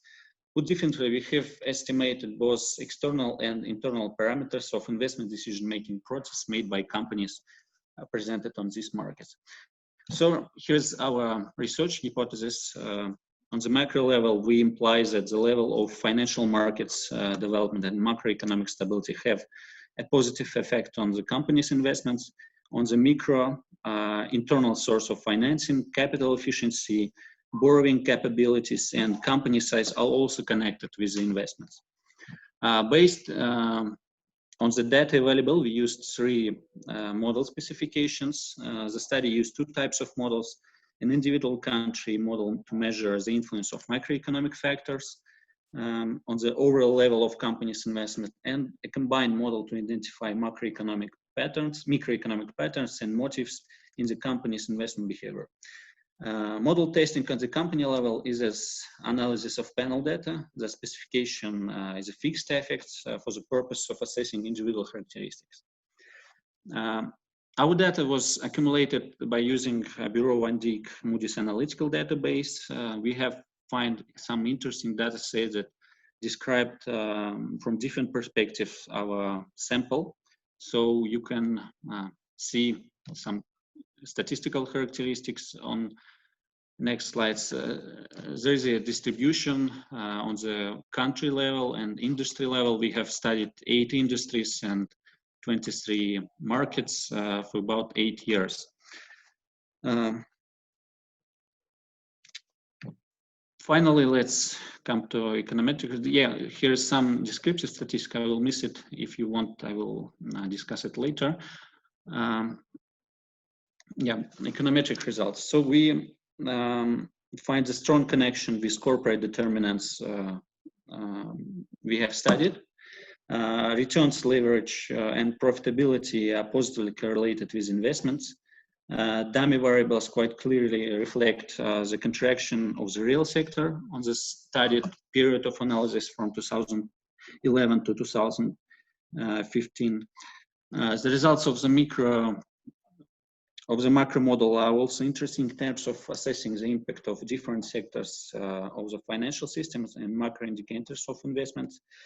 Thus, the dynamics of outputs or GDP proxy is correlated with investment companies. With investment companies do. The capital market is the only positive correlated with investments. Estimate for other variables are insignificant, but confirm the direction of the relationship reflected in the hypothesis. And more interesting, the country models, the leaders of the macro regions, Brazil, China, and Russia. We find that for Brazil companies, for example, market capitalization of both debt and equity is more important than for other countries. In China, a large dependence on investment over the analyzed period was observed on the inflation rate. In Russia, we find that debt market acted as a factor in investment growth. Such country models at least give us reasons to think about which indicators are most relevant for the company's behavior in different regions. And the part that was most interesting, what I like the most, it's the regional characteristics, regional features. For example, Asia companies in terms of investments were the leaders. Leaders in economic growth, leaders in various types of capital development markets. Companies presented on Europe, Middle East, and Africa region were characterized with stable inflation and its volatility. they operate in the environment of stable inflation and its volatility, lowest production growth rates, low level of debt market development, negative dynamics of profitability. For American companies with American region, we find that there is a significant leverage company use to finance their investments, significant inflation, and relatively high dynamics of profitability for the given period. On the industry level of analysis, we find also some interesting results. For example, the mining and construction sector are most sensitive to the crisis, and the non-industrial sector is at least sensitive. The largest leverage in the construction industry, manufacturing and the information sector are more conservative to the borrowed capital. The most profitable industry is retail trade, and the least agriculture. Such an interesting results from econometric and statistical analysis we have in our findings. And coming to the end, as a conclusion, we find that financial development of markets has a very high exposure for the company's investments. And if we're talking about the measures we have to take on the government level as an investment policy, we have to develop our financial markets and provide more finance to companies to invest for investment programs. And there is a topic for the further research. I think that comparing developed and emerging markets is the most relevant in this situation, because we will study companies that operate in a perfect or very high developed financial conditions without any limitation to finance the investment programs.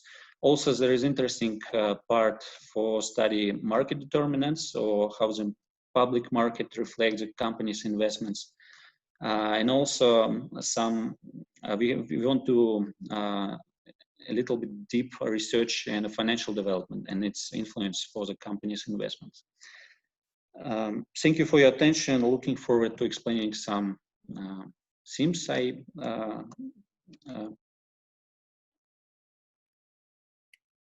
Okay, thank you, Rinat. Huge work, I would say. And I really like that you have some further research ideas for the nearest future. And I would ask Anastasia Stepanova to provide some comments on your presentation, please. Hi, Rinat.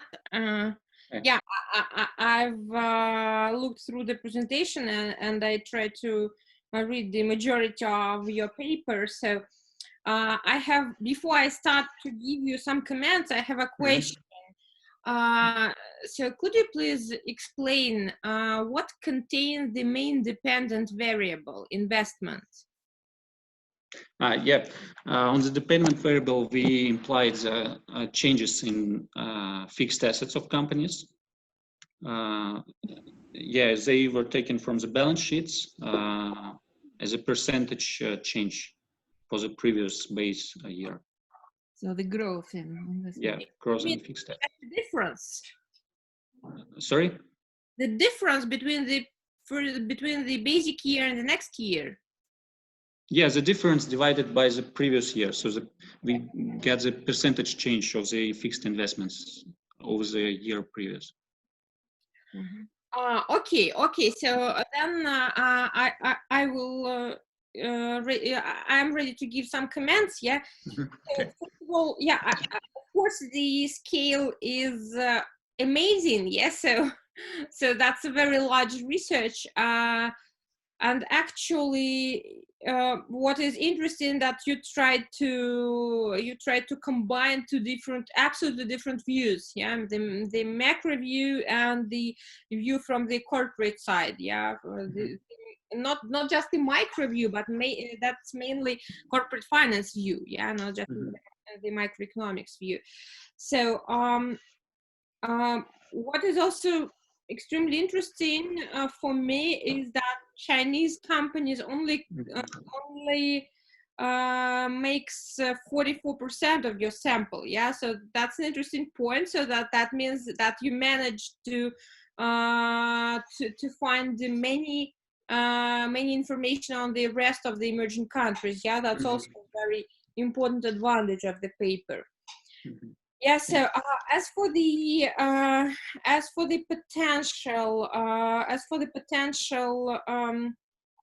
work of the paper, I would first of all add some things like that. So I will start from the conceptual things. Yeah, so you put your motivation through FDIs. Yeah, and this is a very, I would say that's a natural approach to such a topic. Yeah, so you go through FDI, so and that, from my point of view, that's okay. That's totally okay.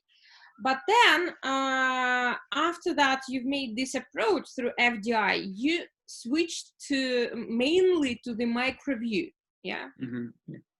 So, and here I feel like a lack of the link.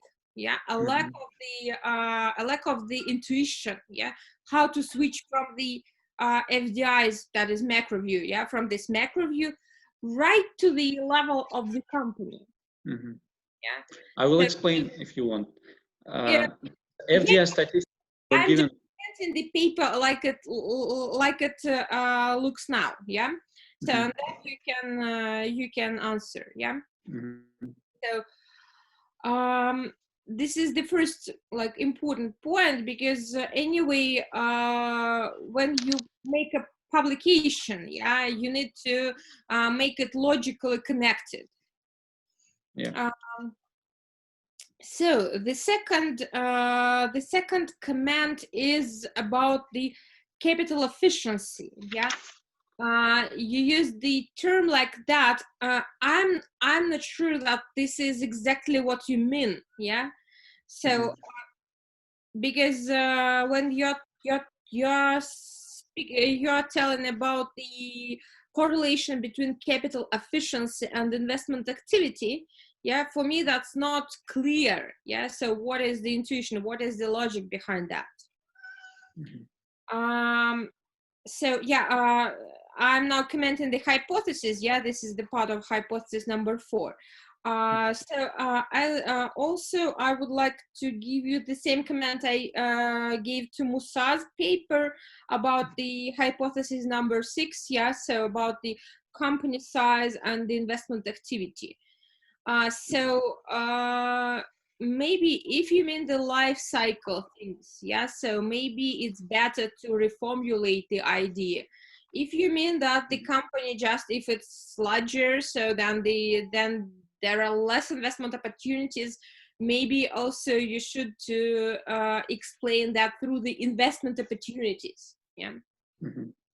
So because now it's not clear from the text why you believe in that. Yeah. So then let me switch to the methodology. Yeah, in methodology, of course, this is a very interesting approach that you use at the same methodology. You apply both the investments for the whole country and the investments on the corporate level. Yeah, so this is an interesting view, but you should realize that if you do not put them into one system, then this is absolutely different part of the research. Actually, it looks, as of today, it looks like 2 different studies in one. Yeah. So if you believe they are somehow strongly interdependent, strongly related to each other, yeah, like on this slide, yeah, then it's really important to include partially the same variables inside the equations, yeah, and to make them a system, or the IV, so instrumental variables and so on. Yeah.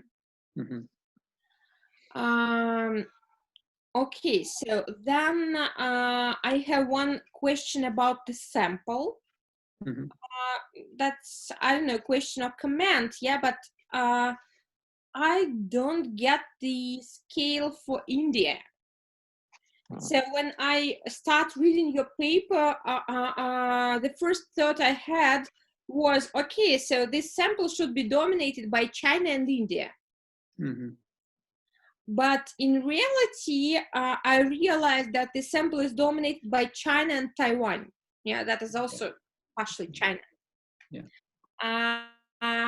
So this is an important question because India, so if you are talking about the fastly growing countries, India is one of the, demonstrates one of the fastest growth in the world. Yeah. Mm-hmm. So,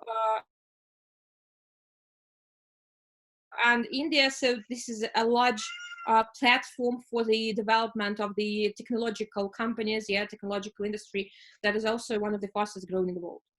So I would pay some attention to India, yeah, in such a research. If you are talking about the interdependence between macro and micro level, interdependence between macro investments and micro investments. And the last comment, the last large comment I would like to give you is about the investment itself. So it is really a good question how to measure the investments, yeah, in the company on the micro level. But when you're talking about investments on the micro level, you should think about, so what you want to find, yeah, what you want to find at the very end. So because when we're talking about investments, we can talk about capital expenditures, we can talk about investments into M&A deals, yeah, about the organic growth and other types. That's not only about the equipment. Yeah, we can also talk about the goodwill, about the intangible assets, and so on. And here, this is a really important point, yeah, to understand what contains your variable of the investment, on the micro level. Because if you realize that's only about PPE or only about property, plant, and equipment, yeah, this is just the, you should mention it like the tangible assets only, yeah. And then the industry, influence could be huge, yeah, because for many industries, the main investments are not about tangible assets. Yeah. Yeah. So that is why I would I would add one more paragraph to your methodological part, yeah, about what I'm measuring, yeah, how I measure investments on the micro level. Okay, I think that's all the major comments I wanted to make. Yeah, thank you for your comments. They are very appropriate, and I will take to consideration when I will study the further steps in my research. Yeah, thank you. Yeah, I would also join the last comment and try to ask you to be focused on it, because in your next steps, it is better to add other types of investments, R&D, goodwills, many others. So think how to measure. And there would be some additional technical problem that arises when you are talking on the firm level, because the accounting standards, did you control for them? If it's India versus, let's say, Turkey versus Taiwan versus Qatar versus Hungary, in your sample, do they all follow our national financial reporting standards or not? Because intangible investments, they are totally dependent on the standard of financial reports. So how they are doing their bookkeeping, which particular principles they are following. So think how you are going to measure. But it's inevitable that you will add additional type of investment activity, because it's also huge spending of money, of cash flows. And you need to understand not only the volumes, but also the determinants And you need to understand the results as well, I guess. Not only investment activity per se, just investment activity. Maybe it's better also to ask yourself, how about the outcomes of investment activity? Because investment activity just as activity, a process, maybe it's not as important as it should be, because you will say the final purpose is which one? We are investing and we want to do what? We want to get what? Finally, we want to get some outcomes. We want to get some return immediate, or we want to get some long-term outcome as well. So maybe this is also some additional aspect to study. Your study is already really huge, but I see that you are very dynamic yourself, and because you are dynamic, the requirements are higher for you. You see? Yeah. Okay. Thank you. Thank you so much. So if we don't have some other comments and questions for overall today's session, we need to say goodbye to each other. But before we quit, I would like to say again thank you for all the discussants, for all the presenters, for everybody who followed the discussion. I would say that I really liked that we can now stay in touch, and I would suggest that we continue staying in touch. At least tomorrow, we have an additional session in the evening, which starts at 6:10, 10 minutes after 6. We will start the last session of our conference, and there would be 2 presentations, mainly focused on banking sector.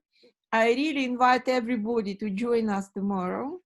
And then my next announcement is just please remember that in our university we have the electronic academic journal, Journal of Corporate Finance Research, which is included in many different indices, and which is highly recommended for PhD students in our PhD school in our university, for those who are in finance and they would like to publish. So if you look at the journal requirements and all the indices the journal is presented in, then maybe you would like to approach us trying to submit a piece of your research. You will be really welcome, because we made an announcement at the very beginning of the April conference many months ago that always every year our journal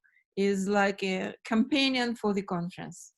And if you want to do it, find the journal on the web page of our university, Journal of Corporate Finance Research, and try to apply an announcement to all the presenters which spoke today, and for all that spoke yesterday, and for the nearest future presenters of tomorrow's session. Be healthy in this COVID environment. Stay at home, please. I see that everybody stays at home. And let's meet again tomorrow. Those who are in intangible assets or in some other not tangible assets, intellectual capital. Additionally, I would like to say that we are now developing the Center for Intellectual Capital in our Moscow campus. For those who will be tomorrow, I would like to say that we already set up the Center for Systemic Risk Analysis and Banking sector, and everybody is welcome to try to join their discussions and to follow the web page of the School of Finance. And okay, that's my just last point. See you tomorrow, guys.